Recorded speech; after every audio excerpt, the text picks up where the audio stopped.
আল্লাহ পাক যাকে বলেছেন রূহুল আমিন,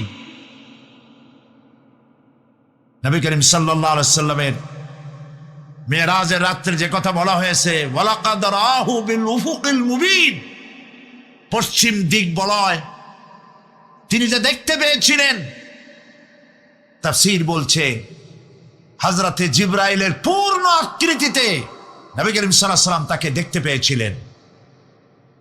হযরতে জিবরাইল যখন দুনিয়া আসেন, কোন কোন কিতাবে লেখা হয়েছে 600 ডানা আছে, তা 2 ঝাপটায় আকাশ থেকে জমিনে চলে আসেন। সুবহানাল্লাহ। হযরতে জিবরাইলকে আল্লাহ পাক বলবেন তাকে মওত দাও, হযরতে জিবরাইল বিদায় হয়ে যাবে। আল্লাহ প্রশ্ন করবেন, এখন আর কে বাকি? মান বাকিয়া ইয়া মালাকাল মউত। মালাকুল মউত বলবেন, হে আল্লাহ তাআলা, এখন তোমার সামনে আমি দাঁড়িয়ে আছি, আর কেউ নেই। আল্লাহ পাক বলবেন, মুত ইয়া মালাকাল মউত। আল্লাহু আকবার। মুত ইয়া মালাকুল মউত, মরে যা, মরে যা। মালাকাল মউত মরে চলে যাবে। এরপরে আর কেউ নাই। আল্লাহ রাব্বুল আলামিন এই অবস্থায় কত বছর কত কাল চলে যাবে আল্লাহ পাক ভালো জানেন, কেউ নাই। পাহাড়গুলো কই? আইনাল জব্বারিন, স্বৈরাচারেরা কোথায়? কারো কোনো জবাব হবে না। আল্লাহ পাক এরপরে আবার মানুষগুলিকে জিন্দা করবেন। সুবহানাল্লাহ। ওয়াইজাল কুবুরু বুসিরা, যা কিছু মাটির মধ্যে লুকায়িত ছিল সবগুলি আল্লাহ পাক বের করে নিয়ে আসবেন। হাসরের ময়দান হবে, উপস্থিত হবে সমস্ত মানুষ, কেউ পলায় থাকতে পারবে না কোথাও। কুমিরে যারে খাইছে, বাঘে যারে খেয়েছে, আগুনে যারে পোড়াইছে, পানিতে যে পচে গেছে, পোকামাকড়ে যারা খেয়েছে, কোনো পথ নাই। সবাই আল্লাহর দরবারে উঠবে। পায়ে জুতা নাই, মাথায় কাপড় নাই, পরনে কোনো কাপড় চোপড় নাই, উলঙ্গ উলঙ্গিনী। উম্মুল মুমিনিন হযরতে আয়েশা সিদ্দিকা রাদিয়াল্লাহু তাআলা আনহা, নবী করিম সাল্লাল্লাহু আলাইহি ওয়াসাল্লামের জবান মোবারকে এটা শুনে কেঁদে ফেললেন। বললেন, ইয়া রাসূলুল্লাহ, আমারও কি সেই অবস্থা হবে? তিনি বললেন, হ্যাঁ। উম্মুল মুমিনিন বললেন, ইয়া রাসূলুল্লাহ, তখন কি আমার শরম হবে না? আল্লাহর নবী বললেন, কিয়ামতের এই বিভীষিকাময় দৃশ্য দেখে মানুষের দিকে তাকাবার কোনো হুঁশ থাকবে না। সব মানুষ উপরের দিকে তাকায় থাকবে, নিচে তাকাবার কারো কোনো ক্ষমতা থাকবে না। তার দৃষ্টি সম্পর্কে আর অন্তঃকরণের কল্পনা সম্পর্কে প্রত্যেকটি ব্যাপারে আল্লাহ পাক জিজ্ঞাসা করবে। কান দিয়েছিলাম, কি শুনেছ? যা শুনছো তা আমল করেছো কিনা? আমার নিষেধ করা জিনিসগুলি শুনছো নাকি? কানের জবাব দিতে হবে। কান আল্লাহ পাক দিয়েছেন, সুবহানাল্লাহ। আল্লাহ পাক দিয়েছেন কান। এই কান দুটে যার নাই, কান আছে শুনতে পায় না, কত বড় কষ্টে আছে সে। মানুষে চিল্লায় কথা কয়, সে বোঝেই না। আছে না এমন? এই কানের সম্পর্কে প্রশ্ন করা হবে, শ্রবণ সম্পর্কে, দর্শন সম্পর্কে প্রশ্ন করা হবে। যা দেখতে নিষেধ করেছি সেগুলো দেখছো নাকি? এর শুকরিয়া আদায় করেছো নাকি? দুটি চোখ, এর শকর আদায় করা কি সম্ভব ভাই? আদায় করা সম্ভব? এই দুটি চোখ যদি না থাকতো, আমার গর্ভধারিণী মাকে দেখতে পারতাম না। এই সুন্দর চোখ দুটি যদি আল্লাহ না দিতেন, আল্লাহর এই সুন্দর সৃষ্টি দেখা থেকে বঞ্চিত হয়ে যেতাম। আল্লাহকে বলি, মনির, হে বিশাল আকাশের মালিক, তুমি দয়া করে না চাইতে আমাদের শরীরে যা দিছো নিয়ামত, মৃত্যুর আগে সিনায় নিও না। দুটি চোখের শকর আদায় করতে পারবো না। চোখের মধ্যে পানি আছে, কান্নার পানি না, সবসময় চোখে পানি আছে। চোখে আমরা পলক দেই না? কত কুদরত আল্লাহ পাকে। এই পৃথিবীতে দিনে রাতে অসংখ্য পলুয়েশন, রোগ জীবাণু সমানে উঠতেছে। এখন যদি মাইক্রোস্কোপ যন্ত্র এখানে থাকতো তাহলে দেখতেন এই পরিবেশটা কত দূষিত, কত পলুয়েশন, কত জার। এগুলি নাকের মধ্যে দিয়ে পেটে যাচ্ছে, চোখের মধ্যে ঢুকতেছে, ক্রমাগত চোখের ভিতরে ধুলাবালি ঢুকবে।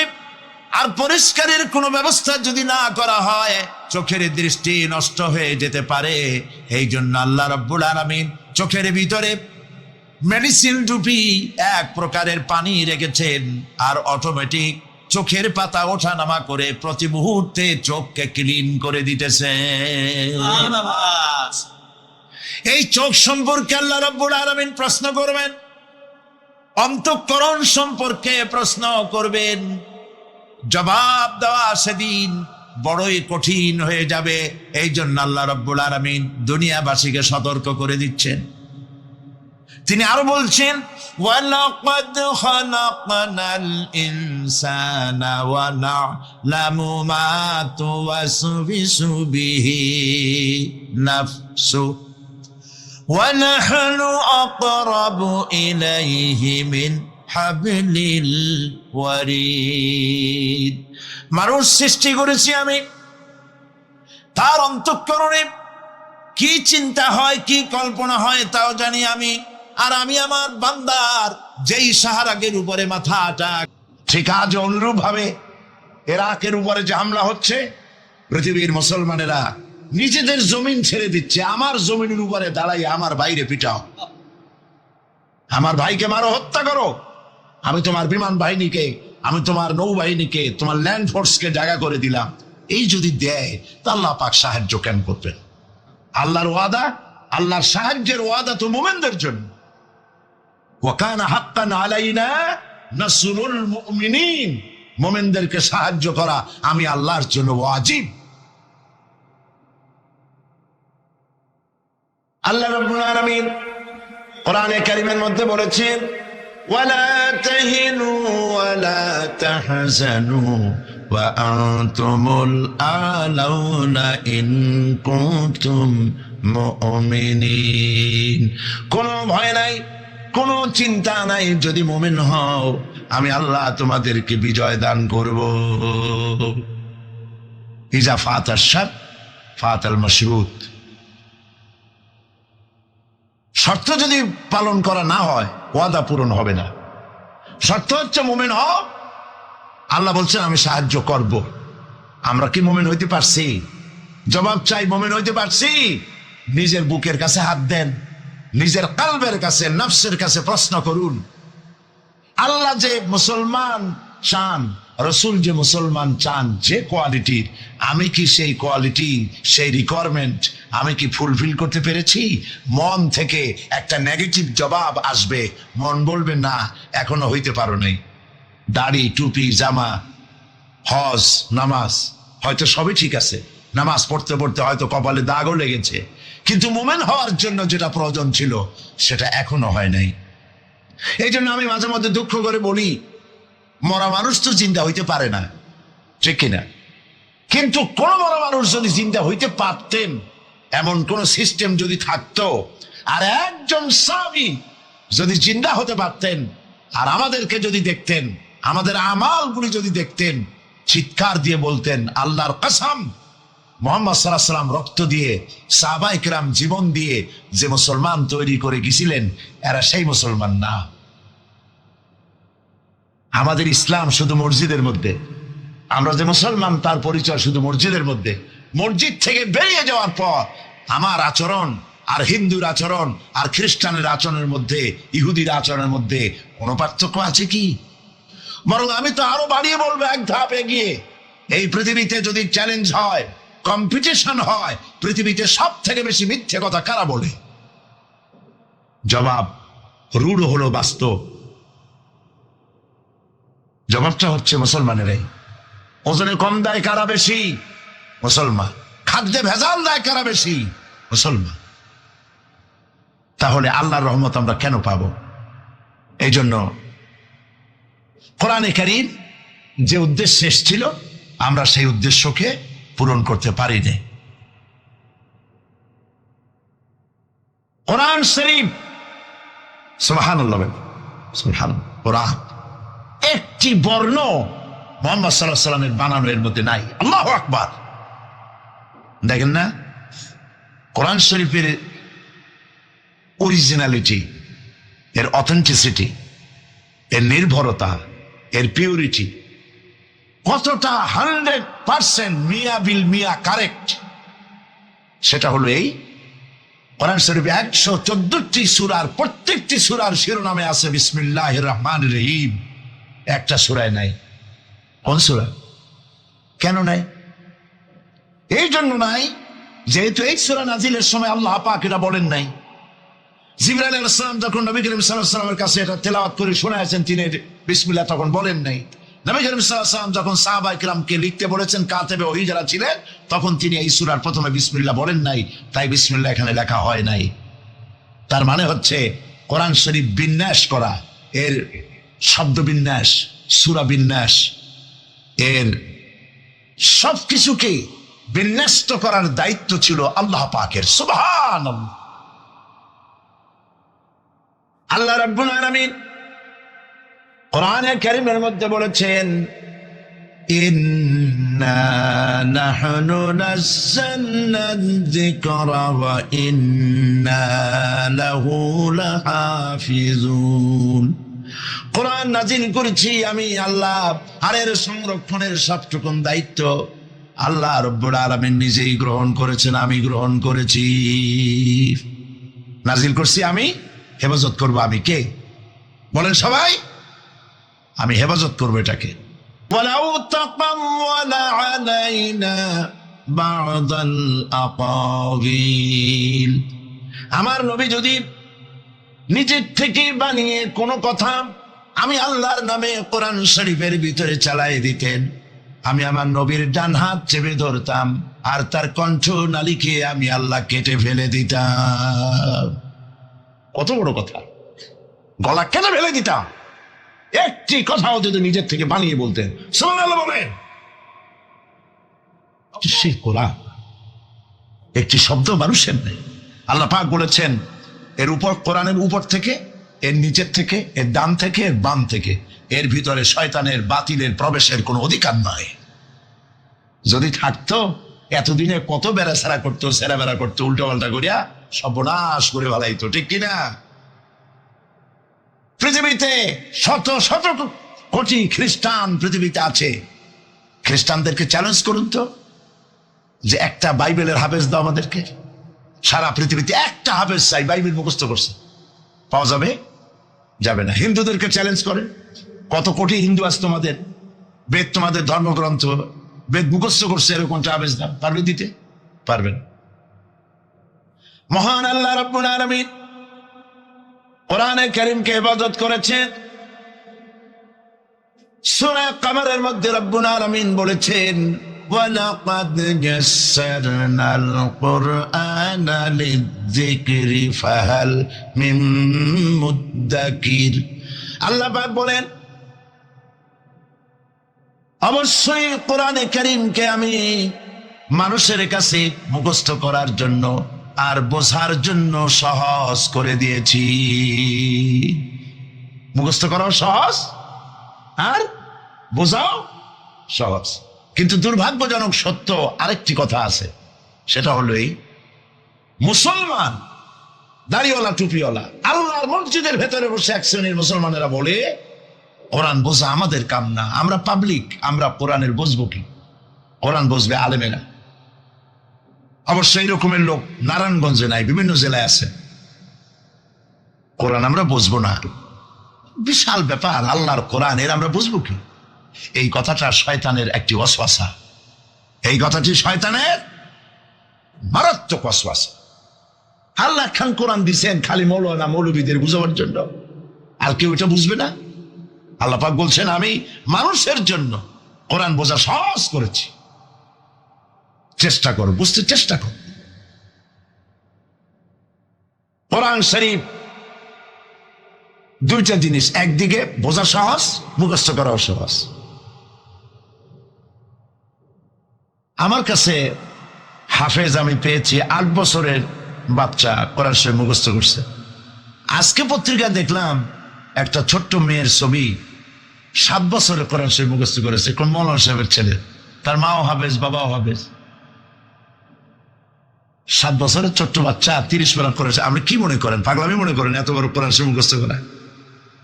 7 বছরের বাচ্চা কোরআন মুখস্থ করছে। আমার কাছে মনে হলো যেন আটলান্টিক মহাসাগর আল্লাহ ঝিনুকের মধ্যে ঢুকাই দিছে। এই যে শরফুদ্দিন খলিফা নাকি একটা ছোট্ট বাচ্চার একটা ক্যাসেট বেরিয়েছে না, তানজানিয়া। লোকেরা বলে, খুব আশ্চর্য হয়ে যায় যে কেউ কেউ তো বলে যে এগুলি কম্পিউটার দিয়ে বানাইছে। যারা আল্লাহর কুদরত বিশ্বাস করে না তারা এরকম বলে। লোকেরা আশ্চর্য হয়ে যায় এত রকম ছোট ছেলে কোরআন শরীফ মুখস্থ করলো কেমনে? বয়স তার 4 বছর। আসলে বয়স 4 বছর না, আমি আজ থেকে 4 বছর আগেই তার ক্যাসেট দেখেছি লন্ডনে। তাহলে হইতেই পারে, আল্লাহ পাক যদি ইচ্ছা করেন করতেই পারে। চিন্তা করে দেখেন না, একটা লোক 40 বছর পর্যন্ত লেখাপড়া জান, লিখতেও পারেন না, পড়তেও পারেন না, নামও সই করতে পারেন না, কোন রাজনৈতিক ব্যক্তিদের সাথে ওঠা বসা করেন নাই, কোন কবি সাহিত্যিকদের সাথে ওঠা বসা করেন নাই। সেই লোকটি 40 বছর পর এমন কথা বললেন রাজনীতির কথা, দুনিয়ার সব রাজনীতি ফেল হয়ে গেল। অর্থনীতির ব্যাপারে, সমাজনীতির ব্যাপারে এমন সব কথা বললেন, দুনিয়া ফেল। 40 বছর যিনি লেখা জানেন না, পড়া জানেন না, লিখতে জানেন না, পড়তে জানেন না, কে তিনি? সাল্লাল্লাহু আলাইহি সাল্লাম। তো আল্লাহ পাক কেন পারবেন না? মরা গাছ দিয়ে ফুল ফুটাই দিতে পারেন, মরুভূমির ভিতরে পানির প্রস্রবণ ঘটিয়ে দিতে পারেন, আমিরকে ফকির করতে পারেন, ফকিরকে আমির করতে পারেন। এই তো আল্লাহ। যালিকুমুল্লাহু রাব্বুকুম, ইনি হচ্ছেন তোমার আমার রব। সুবহানাল্লাহ। কোরআনে কারীমকে একদিকে মুখস্থ করা সহজ, আর মুখস্থ করার জন্য একটি সিস্টেম কোরআন শরীফের মধ্যে আছে, চিন্তা করলে যেগুলি পাওয়া যায়। সেটা হলো এই যে কোরআন যদি কেউ তাড়াতাড়ি পড়ে মনে হবে যেন প্রবন্ধ পড়তেছি, আর যদি থেমে থেমে পড়ে তাহলে মনে হবে যেন কবিতা পড়তেছি। সুবহানাল্লাহ। বহুত চেষ্টা করছে মুরিদ বানাবার জন্য, পারেনি। একদিন বউকে কেরামতি দেখাবার জন্য সে তার রান্না করতেছিল বাইরে, ওইটার উপর দিয়ে সে উড়ে গেল। এরপরে সে নামলো, বউ তাকে দেখে বললো, দেখছো তুমি তো পীরগিরি করো, এই যে একটা লোক কেবল মাত্র পাগড়ি বাঁধতে মাথার উপর দিয়ে উড়ে গেল, তুমি কি এরকম পারো? আরে বেটি, আমি তো উড়ে গেলাম, তোমার দেখাবার জন্য তুমি বিশ্বাস করো না। ও, সেই জন্য তো একটু টাইট হয়ে গেছো, সোজা হয়ে যেতে পারো নাই। বউ তো তার স্বামীর জন্য জীবন দিতে পারে, তার ভালোবাসা সবটা উজাড় করে দিতে পারে, কিন্তু ঈমান আনা সহজ নয়। যেহেতু বউ, আপনি সবাইকে ফাঁকি দিতে পারবেন, আপনার স্ত্রীকে কখনো ফাঁকি দিতে পারবেন না। আপনি কোথায় যান, কত রাত্রে বাড়ি ফেরেন, কার সঙ্গে টেলিফোনে কথা বলেন, আপনার ইনস অ্যান্ড আউট, ভেতর এবং বাইরের সব সূর্যের মতো পরিষ্কার আপনার স্ত্রীর কাছে। এই জন্য নবী করিম সাল্লাল্লাহু আলাইহি ওয়াসাল্লাম বলেছেন, তোমাদের মধ্যে উত্তম সেই ব্যক্তি যে ব্যক্তি তার স্ত্রীর কাছে উত্তম। আমি আমার স্ত্রীদের কাছে উত্তম ব্যক্তি। সুবহানাল্লাহ। হযরত নবী করিম সাল্লাল্লাহু আলাইহি ওয়াসাল্লাম তিনি যখন হযরতে খাদিজাকে যখন দ্বীনের দাওয়াত দিলেন, কালেমার দাওয়াত দিলেন, বললেন এক আল্লাহর ইবাদত করো, আমারে শেষ জামানার নবী হিসাবে মেনে নাও, আখেরি নবী হিসাবে আমাকে মেনে নাও। হযরতে খাদিজা এক মুহূর্ত দেরি করেন নাই, সঙ্গে সঙ্গে পড়েছেন লা ইলাহা ইল্লাল্লাহু মুহাম্মাদুর রাসূলুল্লাহ। জোরে পড়েন লা ইলাহা। নারায়ণগঞ্জের মতো জায়গা মাহফিল করবেন তো বড় খয়রাত করতে নামবেন, ছোট্ট বাটি নিয়ে নামবেন কেন? বিরাট ঝুলি নিয়ে নামেন। কেউ তো বেশি দিলে তখন নেবেন কি করে? এই জন্য আপনি যেমন ব্যবস্থা করবেন সেরকম। আমরা তো আরামে বক্তৃতা শুনতেছি, আর ইরাকের মুসলমানদের ঘুম হারাম হয়ে গেছে। খাবার নাই। গতকাল ব্রাহ্মণবাড়িয়া বলেছি, ইরাকের গর্ভবতী নারীরা তারা ডাক্তার সরকারের কাছে দাবি জানাইছিল যুদ্ধের একদিন আগে, বলছিল আমাদেরকে অপারেশন করে বাচ্চাগুলো বের করে দাও। আমেরিকার কাফেরদের বিরুদ্ধে লড়াই করে শহীদ হয়ে মরতে চায়।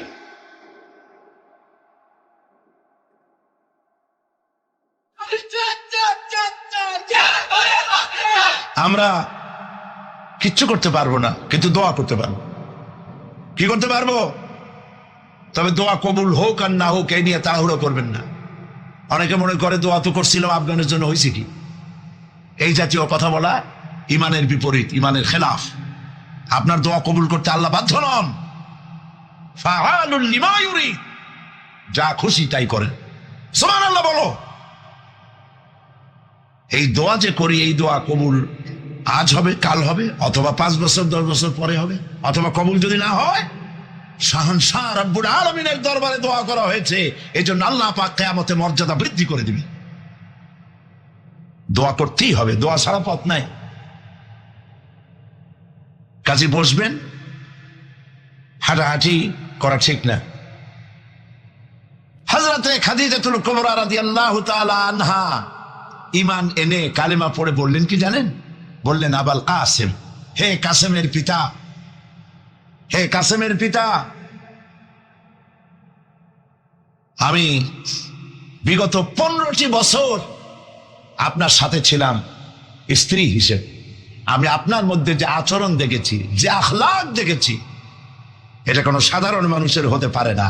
আপনি অবশ্যই আল্লাহর নবী, বিন্দুমাত্র সন্দেহ আমার নাই। সুবহানাল্লাহ। প্রিয় ভাই সব, সেই নবীদের জন্য 3টি শর্তের কথা বলেছিলাম। একটা হলো ওহী, একটা মুজিজা, একটা উন্নত মানের চরিত্র। ওহী ছাড়া নবী হওয়া যায় না। এই কোরআন সর্বশেষ ওহী মুহাম্মদ সাল্লাল্লাহু আলাইহি ওয়াসাল্লামের পরে। এরপরে আল্লাহর কোন ওহী আসবে না, একটা শব্দ আসবে না পৃথিবীর মানুষের জন্য। কমপ্লিট করে দেওয়া হয়েছে। আল ইয়াউমা আকমালতু লাকুম দীনাকুম ওয়া আতমামতু আলাইকুম নি'মাতি ওয়া রাদিতু লাকুমুল ইসলাম দীনা। এটাকে কমপ্লিট করা হয়েছে আল্লাহর পক্ষ থেকে। পৃথিবীর মানুষের জন্য আর একটি শব্দ প্রয়োজন নাই। বিজ্ঞানের আবিষ্কার যত বাড়ুক, কোরআন শরীফের কিচ্ছু তাতে আসে যায় না। যদি কোন আহাম্মক বলে যে বর্তমান হলো বিজ্ঞানের যুগ, কোরআন নাজিল হয়েছে কত বছর আগে? 1400 বছর আগে কোরআন নাজিল হয়েছে, সেই যুগের কোরআন। আর এখন মডার্ন যুগ, এখন কি এগুলি চলে? আরে বাবা, তোমার বিজ্ঞান ফেলের সামনে। বিজ্ঞানের থিওরি হচ্ছে, বিজ্ঞানের একটি থিওরি এই যে বিজ্ঞানের কোন থিওরি ফাইনাল নয়। আজকে এক বিজ্ঞানী এক কথা বলে, কালকে আরেকজন আরেক কথা বলে। একদিন তো ডারউইন বলেছে এই মানুষগুলো মানুষ না, সবগুলা বান্দর। ও নিজেও বান্দর। বান্দর কেন?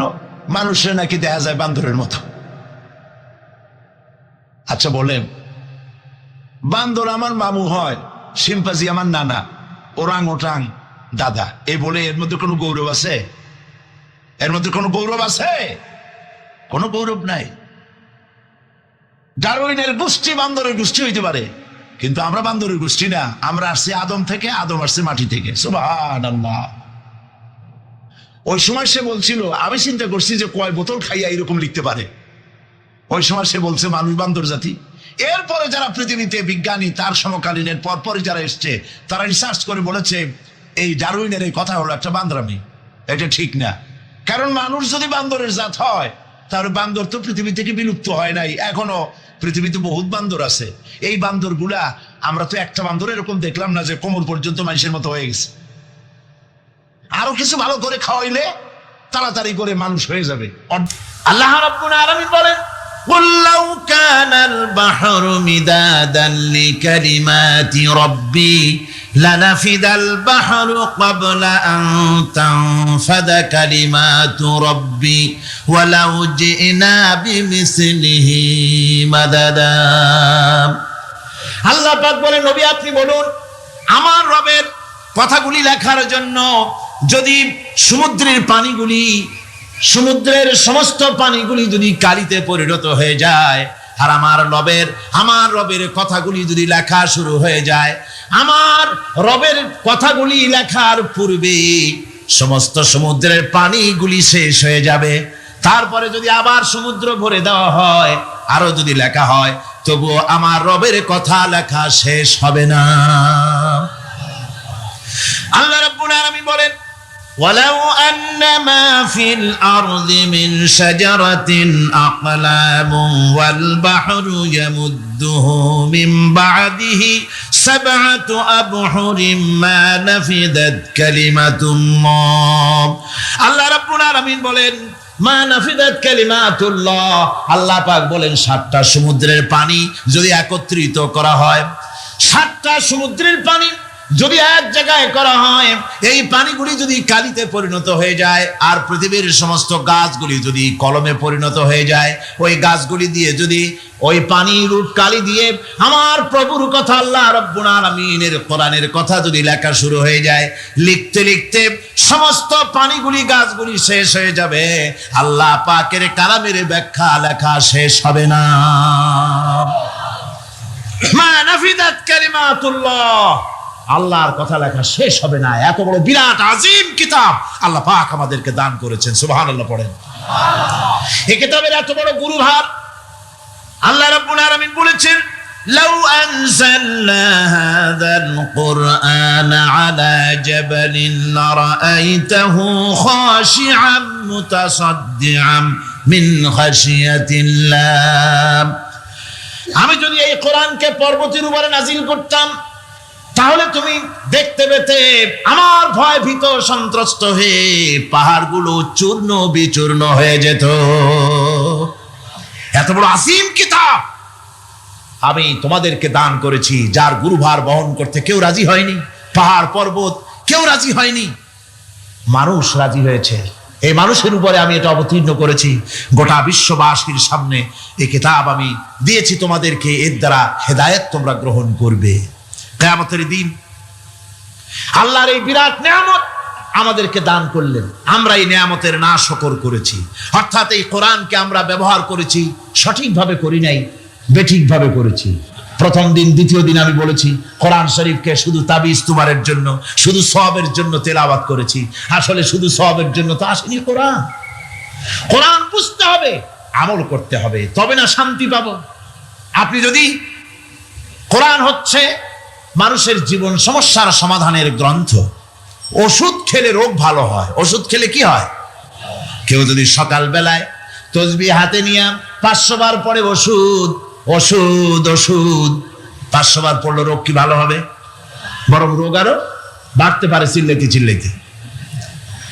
শীতের জন্য লেপ গায়ে গায়ে না দিয়া কেউ যদি চিল্লাইতে থাকে, জিকির করে লেপ্ত শোক লেপ্ত শোক লেপ্ত শোক, শীত কি বন্ধ হবে নাকি?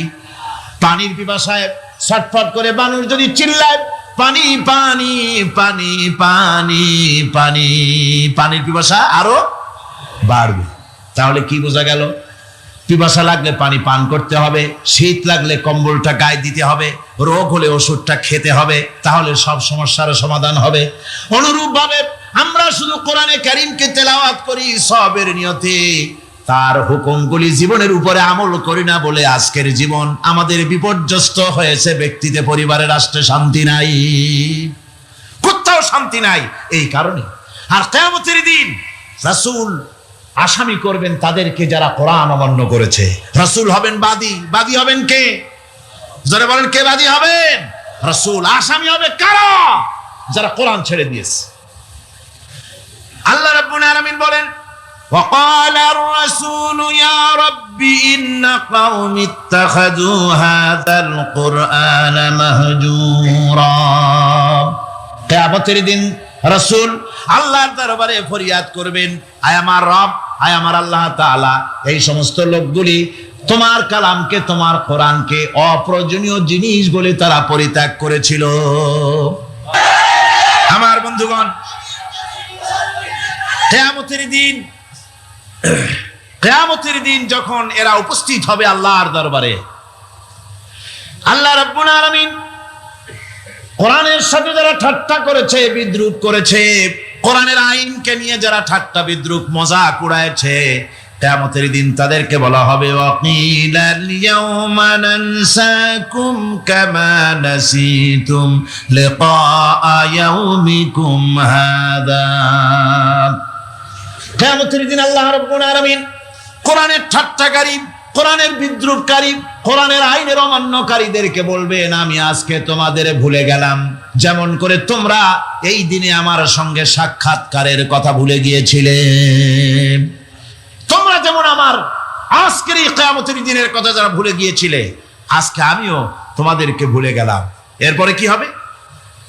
ওয়া মাওয়াকুমুন নার ওয়া মা লাকুম মিন নাসিরিন। আল্লাহ পাক বলেন এরপরে এদের জায়গা হবে জাহান্নাম, আর এদের সাহায্যকারীও কেউ থাকবে না, জাহান্নামে চিরকাল থাকতে হবে। এটা এই জন্য যে তারা আল্লাহর কোরআনের সঙ্গে ঠাট্টা করেছে, বিদ্রুপ করেছে, কোরআনের আইন মানে নাই, কোরআনের আইনকে অমান্য করে চলেছে।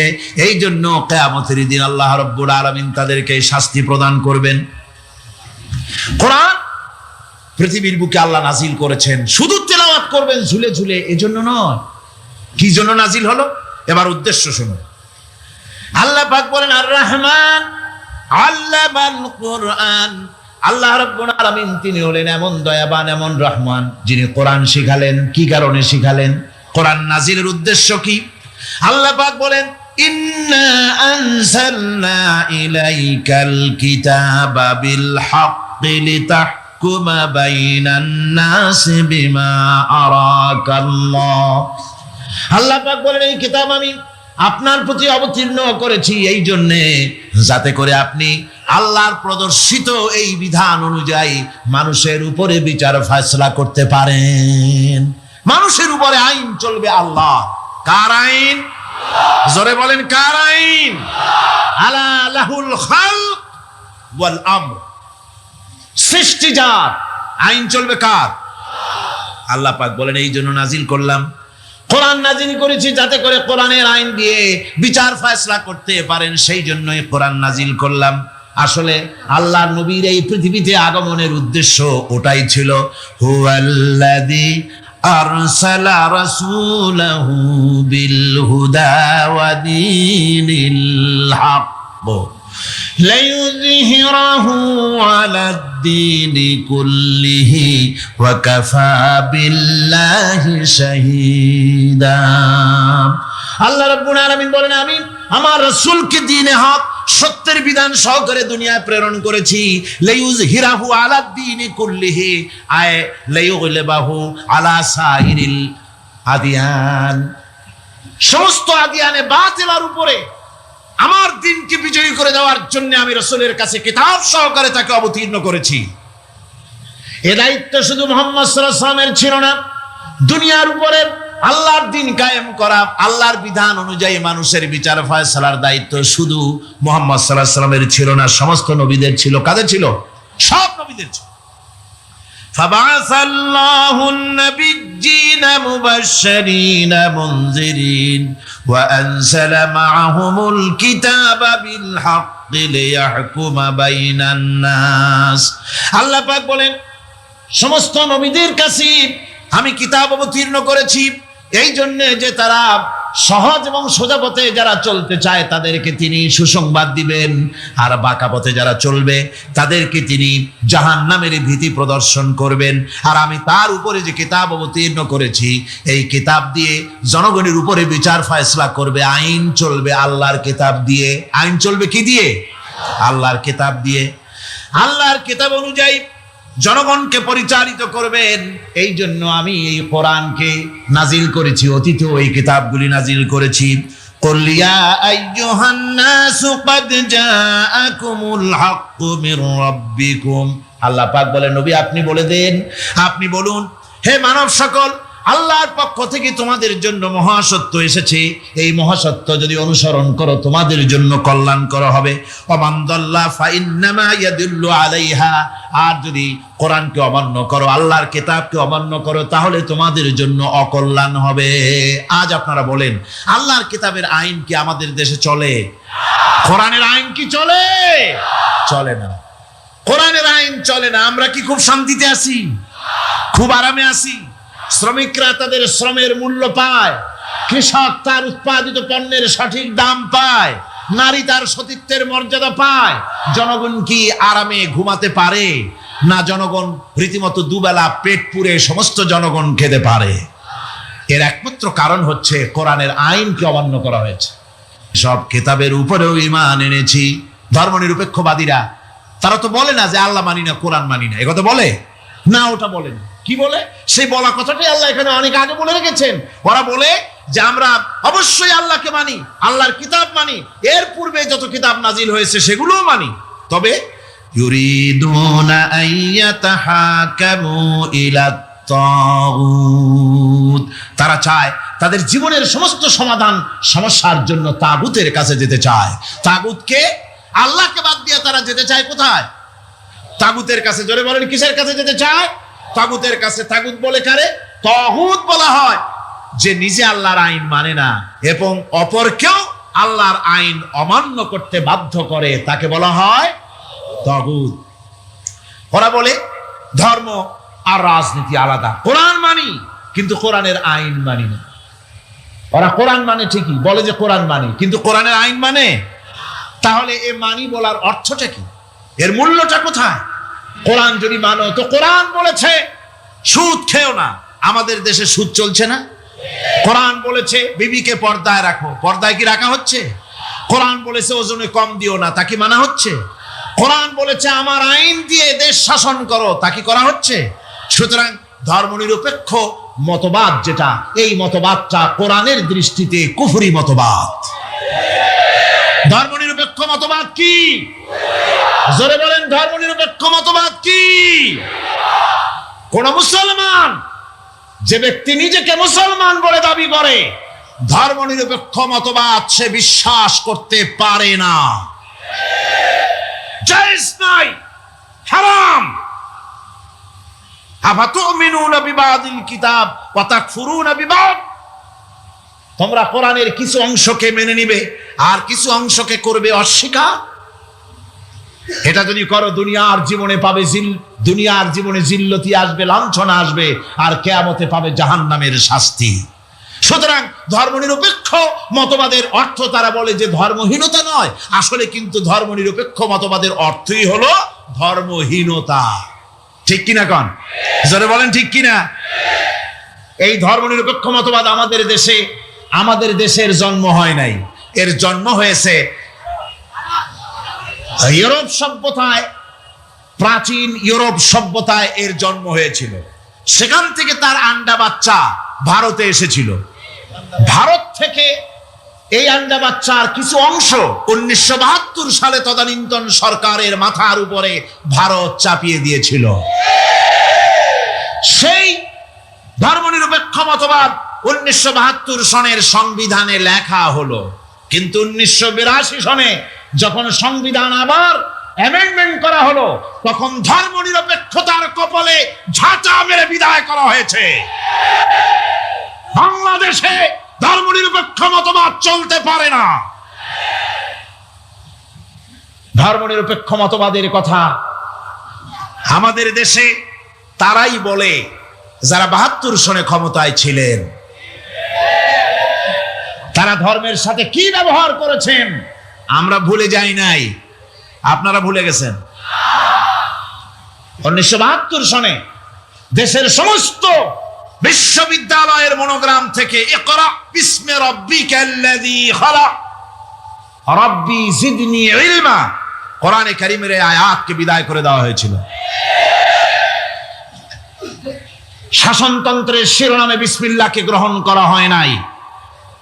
শুধু তাই নয়, কোরআনে কারীম যেখানে তেলাওয়াত করা হয়, তখনকার সময় রেডিওতে, টেলিভিশনে, ওই 72 থেকে 3 বছর, এবং এখনো সেই দলটি মিটিং করতে গিয়ে, কোনো জায়গায় কিছু করতে গিয়ে, আগে কোরআন শরীফ, তারপরে গীতা, তারপরে বাইবেল, এগুলি হচ্ছে মুনাফিকের লক্ষণ। কিসের লক্ষণ?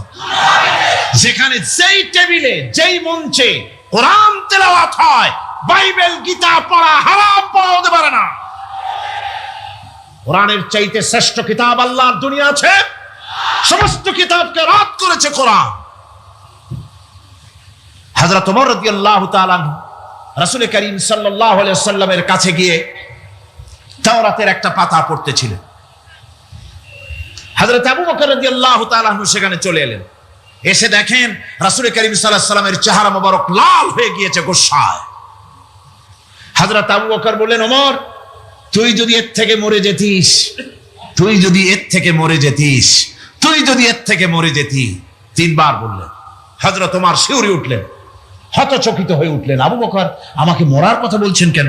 তিনি তাকিয়ে দেখেন রাসূল করিম সাল্লাল্লাহু আলাইহি ওয়াসাল্লামের চেহারা মোবারক গোসায় লাল হয়ে গিয়েছে।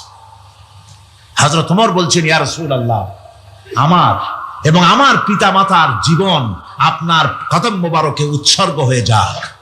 আমি অপরাধ করেছি, কি অন্যায় করেছি হুজুর আমাকে বলুন। হুজুর বলছেন, ওমর,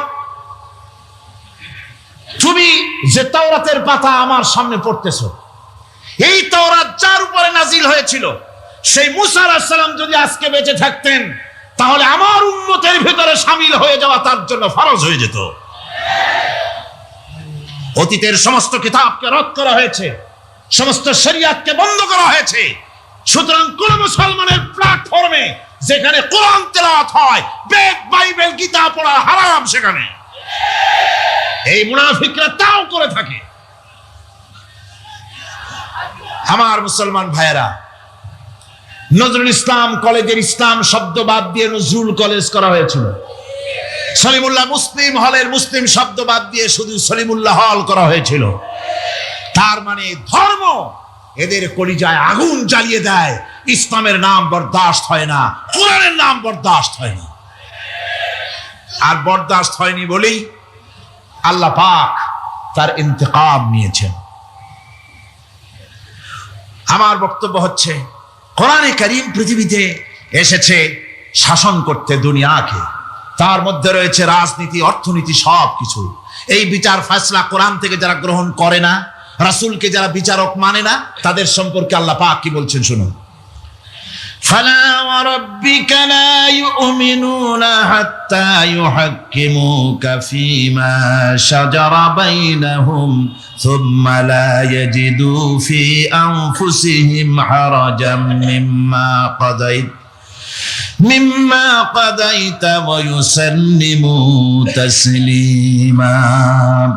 আল্লাহ রাব্বুল আলামিন বলেন, ফালা ওয়া রাব্বিক, কখনো নয় হে নবী, আপনার রবের কসম, কখনোই নয়। ওরা মুমিন নয় যারা নাকি তাদের জীবনের সব কিছুর ব্যাপারে যতক্ষণ পর্যন্ত আপনাকে বিচারক না মানে, আপনার দেওয়া ফয়সালাকে গ্রহণ না করে, এবং আপনি বিচার করার পর ফয়সালা দেওয়ার পরে এটার উপরে দ্বিধাহীন চিত্তে মেনে যতক্ষণ না নিবে, ততক্ষণ পর্যন্ত তারা যত ঈমানের দাবি করুক, তারা আসলে মুমিন না।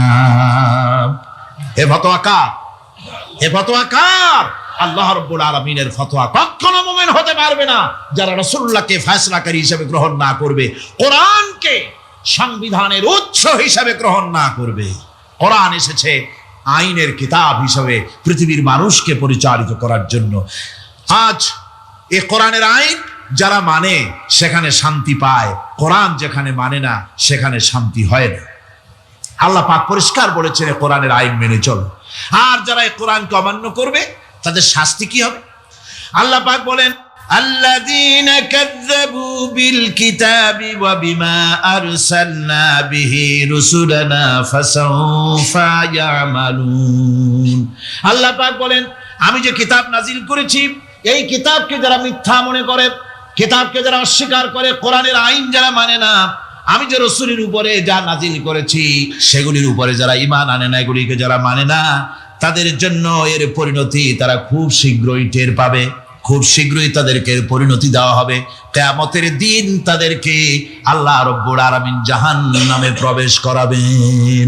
কোরআনের অমান্যকারীদের জায়গা কোথায় হবে? কোথায় হবে তাদের জায়গা? জাহান্নামের ভিতরে হবে। সুতরাং আমরা কোথায় যেতে চাই? জাহান্নামে না জান্নাতে?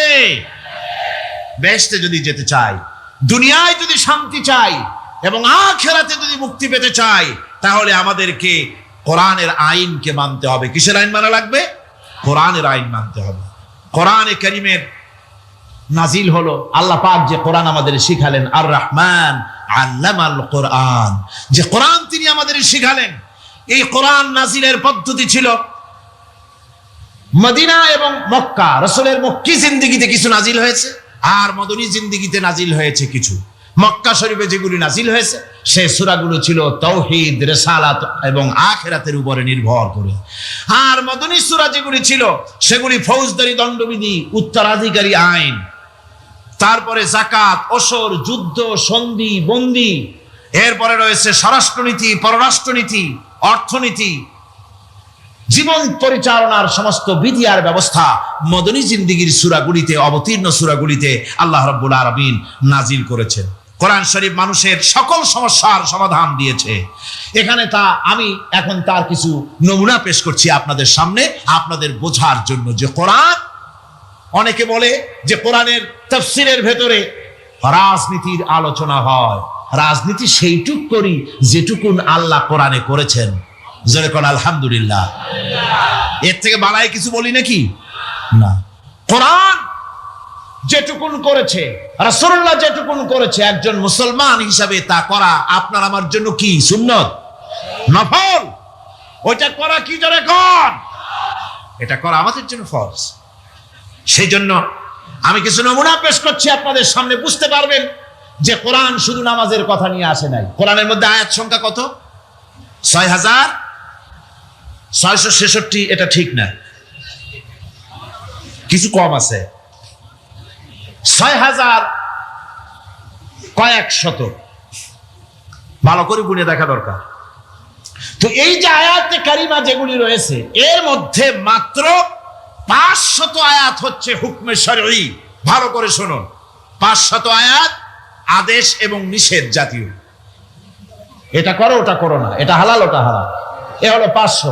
তো এই যদি 500 হয় তাহলে বাকি 6000 কি? বাকি 6000 ইতিহাস, দর্শন, বিজ্ঞান, রাজনীতি, অর্থনীতি, সমাজনীতি, উত্তরাধিকারী আইন, পররাষ্ট্রনীতি, স্বরাষ্ট্রনীতি, মানুষের জীবনে যা দরকার, ইহকাল, পরকাল, কবর, হাসর, মিজান, সিরাত, জান্নাত, জাহান্নাম, এসব কিছু আল্লাহ পাক বাকি হাজার হাজার আয়াতের মধ্যে বলেছেন। তো 500 আয়াতের পরিচিতি আমাদের জানা আছে, নামাজ, রোজা, হজ, যাকাত, হালাল, বৈধ, অবৈধ ইত্যাদি সম্পর্কে। কিন্তু বাকি আয়াতগুলিতে আমাদের জীবন পরিচালনার ব্যাপারে আল্লাহ পাকের কথা শুনুন, কিভাবে এ কথাগুলি আল্লাহ পাক আমাদের বলছেন। বিচার পদ্ধতি সম্পর্কে শুনুন। কোরআন যে বিচার পদ্ধতি আমাদেরকে দিয়েছেন, নিরঙ্কুশ ন্যায় বিচারের কথা কোরআন বলেছে। কোরআন বলেছে বিচার হতে হবে কি ধরনের? ওয়াইদা হাকামতুম বাইনান নাসি আন তাহকুমু বিল আদল। কোরআন শরীফ বলেছে তোমরা যখন লোকদের মাঝে বিচার ফয়সালা করবে তখন অবশ্যই সুবিচার করবে, জাস্টিস, ন্যায় বিচার করবে। এই ন্যায় বিচার করতে গিয়ে তোমার সামনে যদি বিজাতীয় কোনো লোক আসামি হয়ে দাঁড়ায়, অমুসলিম, তখন বিচারটা কিভাবে করবে? কোরআনে কারীম বলছে ওয়ালা ইয়াজরিমান্নাকুম শানাআনু কওমিন আলা আল্লা তা'দিলু। কোন বিশেষ শ্রেণীর বিচার কাজ করতে গিয়ে, কোন বিশেষ শ্রেণী বা জাতির বিচার কার্য পরিচালনা করতে গিয়ে তাদের প্রতি বিদ্বেষ যেন তাদেরকে, তুমি যেন জুলুম করে না বসো, তখন যেন তুমি ইনসাফ করতে পারো, তাদের উপরে জুলুম করবে না। সে যদি তোমার জাতের লোক না হয়, বিচার করতেছে, তুমি বিচারক হিসাবে সঠিক বিচার করবে, বিচারের মানদণ্ডকে কখনো হেলাদোলা করবে না, ভালো সুবিচার করবে। এটা হচ্ছে কোরআনে কারীমের কথা। আর আত্মীয় স্বজনের বিচার সম্পর্কে বলা হচ্ছে যে তোমরা বিচার নিয়ে, সুবিচার নিয়ে তোমরা দাঁড়াও, দণ্ডায়মান হও, সুবিচার নিয়ে মুসলমানেরা তোমরা যখন বিচার করবে, তখন এই বিচার করতে গিয়ে ওয়ালাউ আলা আনফুসিকুম আবিল ওয়ালিদাইনি ওয়াল আকরাবিন, সে যদি তোমার নিজের বিরুদ্ধেও যায় বিচার, তা যদি তোমার সন্তান সন্ততি, ভাই ব্রাদার, মা বাপ ইত্যাদির বিরুদ্ধেও যদি চলে যায়, ইন ইয়াকুন গানিয়ান আও ফাকিরান, যদি সে গরিব হয়, যদি সে ধনীও হয়, বিচারের বেলায় কোনো রকম তারতম্য করবে না, আপন হোক পর হোক, বিচার করতে হবে সঠিক। এটা কার কথা? আল্লাহর। জোরে বলেন, কার কথা? পৃথিবীর কোন ধর্মগ্রন্থ কথা বলেছে? পৃথিবীর কোন জাতি কথা বলেছে? কোরআন বলেছে এই সুবিচারের কথা। সুবিচার করতে হবে, বিচারের বেলায় খবরদার আপন পর এবং কোন ধর্মের লোক এই চিন্তা করতে যেও না। কোরআনে কারিমের মধ্যে রয়েছে ফৌজদারি দণ্ডবিধি, জুডিশিয়াল ল, ফৌজদারি দণ্ডবিধি। এখানে একটা কথা বলে নিতে হয়, আল্লাহর আইন, মূল কথাটা কি? আল্লাহর আইন। আল্লাহর আইনের কথা শোনা মাত্রই এক শ্রেণীর লোকেরা মনে করে আল্লাহর আইন মানেই হলো হাত কাটা, আল্লাহর আইনের অর্থই হলো গলা কাটা, আল্লাহর আইনের অর্থই হলো দৌড়া মারা। এটা একটা বাজে কথা। আল্লাহ পাকের আল্লাহ কি এইরকম একটা বদমেজাজি দারোগার মতো আল্লাহ যে মানুষ পাইলেই খালি পিটাবে আর হাত কাটবে? একটা কথা হইল? হাত কাটা, গলা কাটা, এটা কখন সুবিচার প্রতিষ্ঠিত হয়ে যাবে, খাওয়া পড়ার গ্যারান্টি মিলবে, তারপরে যদি কেউ চুরি করে দৃষ্টান্তমূলক শাস্তি দাও হাত কেটে। এর আগে না। মদিনা মুনাওয়ারায় হযরত ওমর রাদিয়াল্লাহু তাআলা আনহুর সময় অনাবৃষ্টির কারণে দুর্ভিক্ষ দেখা দিয়েছিল। তখন হযরত ওমর জাস্টিসদেরকে, ম্যাজিস্ট্রেটদেরকে ডেকে পরিষ্কারভাবে এলান করে দিয়েছিলেন, এখন যদি কোনো চোর ধরা পড়ে, এই দুর্ভিক্ষ চলাকালীন কোন চোর যদি ধরা পড়ে আর প্রমাণিত হয় পেটের জ্বালায় চুরি করেছে, খবরদার তার হাতকে তোমরা কাটবে না, খবরদার হাত কাটবে না। ইসলাম তো আগে পেটে দেয়। আগে কোথায় দেয়? পেটে, তারপরে দেয় পিঠে, আগে দেয় না। মানুষের খাওয়া পড়া, শিক্ষা, চিকিৎসা, বাসস্থান সবটার গ্যারান্টি দেওয়া হয়। মদিনায় যখন এই গ্যারান্টি এসে গেল, চোরের হাত কাটা আইন মক্কায় নাজিল হয় নাই, নাজিল হয়েছে মদিনা মুনাওয়ারায়, রাসূলের মদনী জিন্দেগিতে। কোন সময়? যখন রাসূলুল্লাহ প্রেসিডেন্ট। রাসূলুল্লাহ কি? জোরে কোন? রাসূলুল্লাহ কি? রাষ্ট্রপতি। সেই সময় মানুষ দরজা খুলে ঘুমাবার সুযোগ পেল, খাওয়া পড়া, শিক্ষা, চিকিৎসা, বাসস্থানের গ্যারান্টি পেল। এই সময় আল্লাহ রাব্বুল আলামিন তিনি যখন দেখলেন, নিশ্চয়ই ছোট চোরেরা না, বড় চোর, যারা তাল বেল চুরি করে না, বরং কলমের খোঁচা দিয়া সরকারের, জনগণের লক্ষ কোটি কোটি টাকা পকেটস্থ করেন মেহেরবানি করে, ওইসব তারা মনে করেন যদি এই আইন চালু হয়ে যায় তাহলে তালচোর বেলচোরের তো কোনো ক্ষতি নাই, ইসলামী রাষ্ট্র চালু হলে পরে তো সকলের পেটে ভাত আসবে, ওই তাল বেল আর চুরি করা লাগবে না, তাদের তো সুবিধা। কিন্তু মুসিবতটা তো আমাদের হবে, বেশি খাইয়া খাইয়া জিহ্বা পুরু হয়ে গেছে। এখন ওই বেশি খাইতে না পারলে বদভ্যাস চালু হয়ে যাবে, চুরি করতে যখন যাইবে তখন এই আইন তো বিসমিল্লাহ হবে আমাদের দিয়া। এই জন্য ওনারাই বিরোধিতা করেন চরম ভাবে। আমার বন্ধুগণ, কোরআনের আইন বন্ধ করার ক্ষমতা কারো নাই। এই আইন চালু হলে পরেই শান্তি আসবে। ওরা বিরোধিতা করছে, ওরা বলছে চোরের হাত কাটা আইন এটা হচ্ছে একটা অমানবিক ব্যাপার। আইনটা কার? আল্লাহ। মানুষগুলি কার? তা তোমার তো দরদ কেন?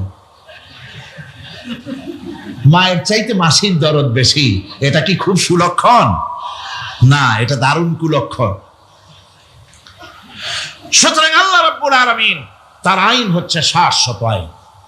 চোরের হাত কাটা আইন অর্থ এ নয় যে বাংলাদেশ ইসলামী দল যদি ক্ষমতায় আসে পাইকারি দরে চোরের হাত কাটা আরম্ভ করবে, না। ততক্ষণ পর্যন্ত আইন চালু হবে না যতক্ষণ পর্যন্ত সমস্ত মানুষ তাদের কর্মসংস্থান না হবে, খাবার না পাবে, চাকরি বাকরি না হবে, খেয়ে পরে খাওয়া পড়া, শিক্ষা, চিকিৎসা, বাসস্থান সবটার গ্যারান্টি মিলবে, তারপরে আইন চালু হবে, এর আগে না। আল্লাহ রাব্বুল আলামিন ফৌজদারি দণ্ডবিধির আওতার ভিতরে চোরের কি শাস্তি হবে তা বললেন, নরহত্যার শাস্তি কি হবে তাও আল্লাহ পাক এখানে বলছেন, ইয়া আইয়ুহাল্লাযীনা আমানু কুতিবা আলাইকুমুল কিসাসু ফিল কাতলা। আল্লাহ পাক বলেন তোমাদের প্রতি নরহত্যার শাস্তি স্বরূপ কিসাস নির্দিষ্ট করা হয়েছে, অর্থাৎ হত্যার বদলে হত্যা করা। একজন মানুষ আর একজন মানুষকে হত্যা করেছে, কোরআনের আইন হচ্ছে ওকেও হত্যা করে। কি সুন্দর আইন, সুবহানাল্লাহ পড়েন। তাহলে কি হবে? রেডিও, টেলিভিশনে, পত্র পত্রিকার মাধ্যমে যদি খবর ছড়ানো হয় যে হত্যাকারীর বিচার হবে কোরআনের আইন অনুযায়ী, প্রকাশ্য রাজপথে হত্যাকারীকে তাকেও যদি হত্যা করে দেওয়া হয়, এই দৃশ্য উপস্থিত জনতা যত দেখবে, পত্র পত্রিকায় খবর পাবে, টেলিভিশনের পর্দায় দেখতে পাবে যারা দেখলো এই সব লক্ষ লক্ষ জনতার ভেতরে মানুষ হত্যা করার দুঃসাহস আর আসবে? আল্লাহ পাক বলছেন এটা হচ্ছে মানুষের কিসাস, এর মধ্যে রয়েছে মানুষের জীবন। এরপরে নরহত্যার শাস্তি আল্লাহ পাক এভাবে কোরআনে কারীমের মধ্যে বললেন। জিনার শাস্তি, আয-যানিয়াতু ওয়াজ-যানি ফাজলিদু কুল্লা ওয়াহিদিন মিনহুমা মিআতা জালদা। আল্লাহ রাব্বুল আলামিন বলেন, জিনাকারিনী পুরুষ, জিনাকারিনী নারী আর জিনাকারা পুরুষ, তাদের শাস্তি হচ্ছে উভয়কে 100 করে দৌড়া মারা, প্রাণদণ্ড দিয়ে দেওয়া। এই শাস্তি যদি হয়, জিনা বন্ধ হয়ে যাবে, বিবাহ সহজ হবে। ইসলামী রাষ্ট্র হলে পরে জিনা করা কঠিন হবে, বিবাহ করা সহজ হয়ে যাবে। এটা হচ্ছে কোরআনের আইনের সুন্দর বিধান। জিনার শাস্তি, চোরের শাস্তি, নরহত্যার শাস্তি জুডিশিয়াল লয়ের আওতায়, ফৌজদারি দণ্ডবিধির আওতায় এগুলি পড়ে। এগুলি সব কোরআন শরীফে আছে না নাই? আছে কিনা? তাহলে কি করে আপনি বলবেন আপনি ধর্ম নিরপেক্ষ? আপনি শুধু ধর্ম আপনার ব্যক্তিগত ব্যাপার আর রাজনীতি একটা আলাদা ব্যাপার। এবারে আল্লাহ রাব্বুল আলামিন মদ পান সম্পর্কে, যারা মদ পান করবে, জুয়া খেলবে যারা, তাদের সম্পর্কে মদ্যপায়ীদের ব্যাপারে আল্লাহ পাক বলছেন, ইন্নামাল খামরু ওয়াল মাইসিরু ওয়াল আনসাবু ওয়াল আজলামু রিজসুম মিন আমালিশ শাইতানি ফাজতানিবুহু। আল্লাহ পাক বলেন, নিঃসন্দেহে মদ, জুয়া এবং পাশা, এই সমস্ত খেলাকে, এই সমস্ত জিনিসকে নাপাক ঘোষণা করা হয়েছে। এগুলি সব হতেছে শয়তান কর্তৃক উদ্ভাবিত নোংরা কাজ। এগুলি শয়তানের কাজ। মদ আর জুয়া কার কাজ? যারা বলেন কার কাজ? শয়তানের কাজ। সুতরাং ফাজতানিবুহু, এর থেকে তোমরা ফিরে থাকো। আল্লাহ বলছেন মদ এবং জুয়া মানুষকে আল্লাহর জিকির থেকে ফিরায় রাখে। ফাহাল আনতুম মুনতাহুন, এগুলি শোনার পরেও কি তোমরা এর থেকে ফিরে থাকবে না? এবার আল্লাহ রাব্বুল আলামিন ওজনে কম দেওয়া সম্পর্কে বলছেন। যারা ব্যবসায়ী, অনেক ব্যবসায়ী আছে, ব্যবসা করতে গিয়ে ধর্ম ব্যক্তিগত ব্যাপার, ব্যবসার মধ্যে ধর্ম নিতে চাই না। কয় যে ধর্ম দারুণ পবিত্র জিনিস, এত পবিত্র, শুধু মসজিদে থাকবে, শুধু মাদ্রাসায় থাকবে, আমার জীবনের বিস্তীর্ণ অঙ্গনে ধর্ম ঢুকতে পারবে না। তার মানে ভাবখানা এই, আল্লাহ এবং রসুলকে বলে দেওয়া হচ্ছে, হে আল্লাহ, হে রসুল, তোমাদের উপরে 144 জারি করে দিলাম, শুধু মসজিদে আর খানকায় থাকো, মাদ্রাসায় থাকো, আমাদের জীবনের বিস্তীর্ণ অঙ্গনে তোমাদের কোনো প্রবেশের অধিকার নাই। জোরে কর নাউজুবিল্লাহ। আল্লাহ পাক মানুষের জীবনের সকল ক্ষেত্রে আইন চলবে আল্লাহ। ইনিল হুকমু ইল্লা লিল্লাহ। আইন চলবে কার? ওই আল্লাহ রাব্বুল আলামিন বলেন, ওজনে কম দিও না। ওয়াউফুল কাইলা ইযা কিলতুম ওয়াজনু বিল কিসতাসিল মুস্তাকিম। মেপে যখন কোন জিনিস দিবে, পরিমাপে কম দিবে না।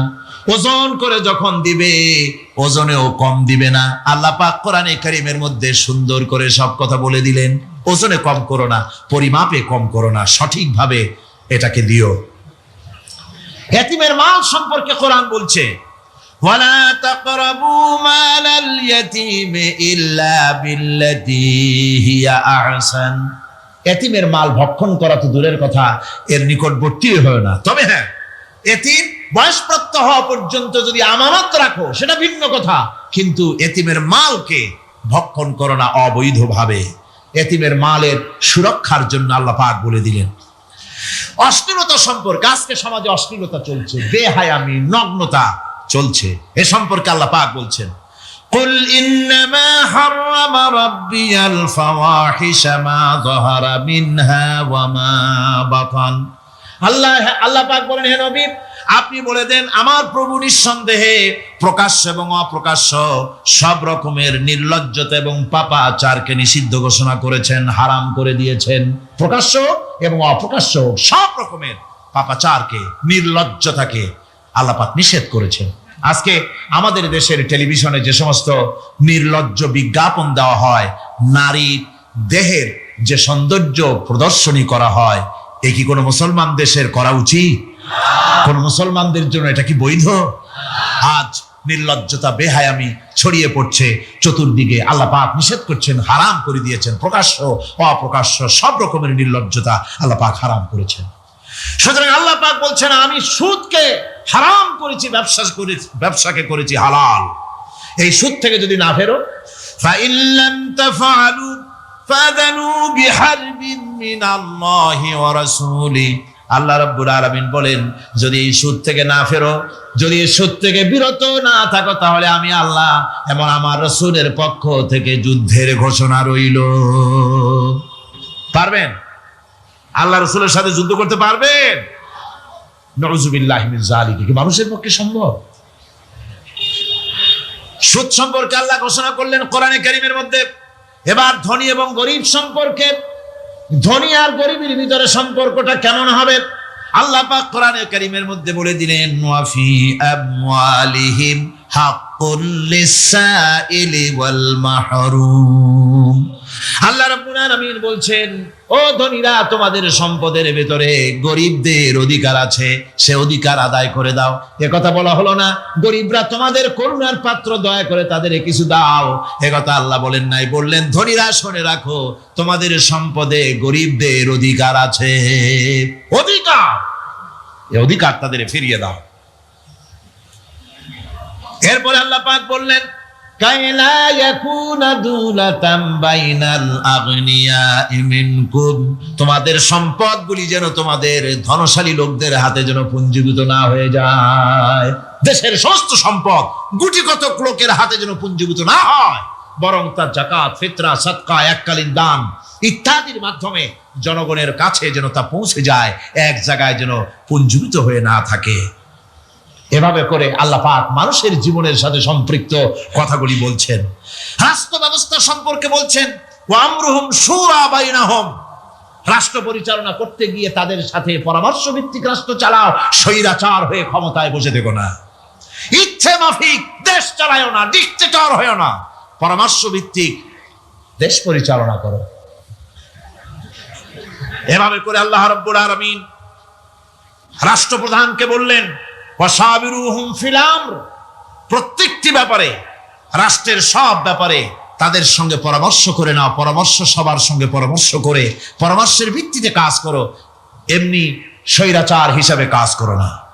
কোরআন প্রবর্তিত সমাজ সকল নাগরিকের মৌলিক অধিকারের গ্যারান্টি দিয়েছে, জোরে কোন সুবহানাল্লাহ।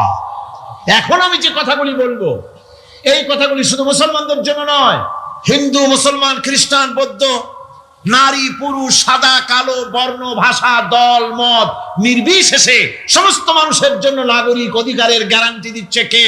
আল্লাহ পাক। জোরে বলেন, কে দিচ্ছেন? আল্লাহ পাক। আল্লাহ পাক জীবনের নিরাপত্তা দিচ্ছেন। কোরআনের আইন যদি চালু হয়, নাগরিকদের জীবনের নিরাপত্তা লাভ হবে। জোরে কোন সুবহানাল্লাহ। কিভাবে হবে? আল্লাহ রাব্বুল আলামিন বলেন, ওয়ালা তাকতুলুন নাফসাল্লাতী হারামাল্লাহু ইল্লা বিল হক। আল্লাহ পাক বলছেন, যে জীবনকে আল্লাহ হারাম সম্মানই করেছেন, ন্যায় ব্যতীত তাকে খবরদার হত্যা করো না। মানুষকে হত্যা করো না, খবরদার হত্যা করো না। আল্লাহ পাক হত্যা নিষিদ্ধ ঘোষণা করে দিলেন। আর বললেন, মান কাতালা নাফসান বিগাইরি নাফসিন আও ফাসাদিন ফাকান্নামা কাতালান নাস জামিআ। কেউ যদি কোন নরহত্যা এবং বিপর্যয় সৃষ্টি করে, কোন অপরাধ ছাড়া যদি কেউ কোন নির্দিষ্ট অভিযোগ, তাকে হত্যার শাস্তি দেওয়া যায় কোরআন অনুযায়ী, এরকম ছাড়া যদি অন্যায়ভাবে কেউ কাউকে হত্যা করে, তাহলে একটা লোক হত্যা করা নয়, একটা মানুষ হত্যা করার অর্থ হলো গোটা বিশ্বের সমস্ত মানুষকে হত্যা করা। কে বলছেন এ কথা?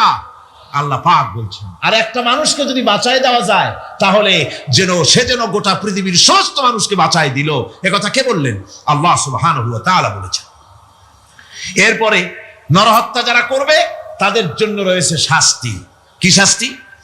আল্লাহ পাক বলছেন, ওমাইয়াকতুল মুমিনান মুতাআম্মিদান ফাজাযাউহু জাহান্নাম খালিদান ফিহা وغضب الله ولعنه وأعد له عذابا عظيما আল্লাহ পাক বলছেন ওমাই ইয়াকতুল মুমিনান মুতাআম্মিদান, যে ব্যক্তি কোনো মুমিনকে ইচ্ছে করে হত্যা করলো, ফাজাযাহু জাহান্নাম, তার শাস্তি কি?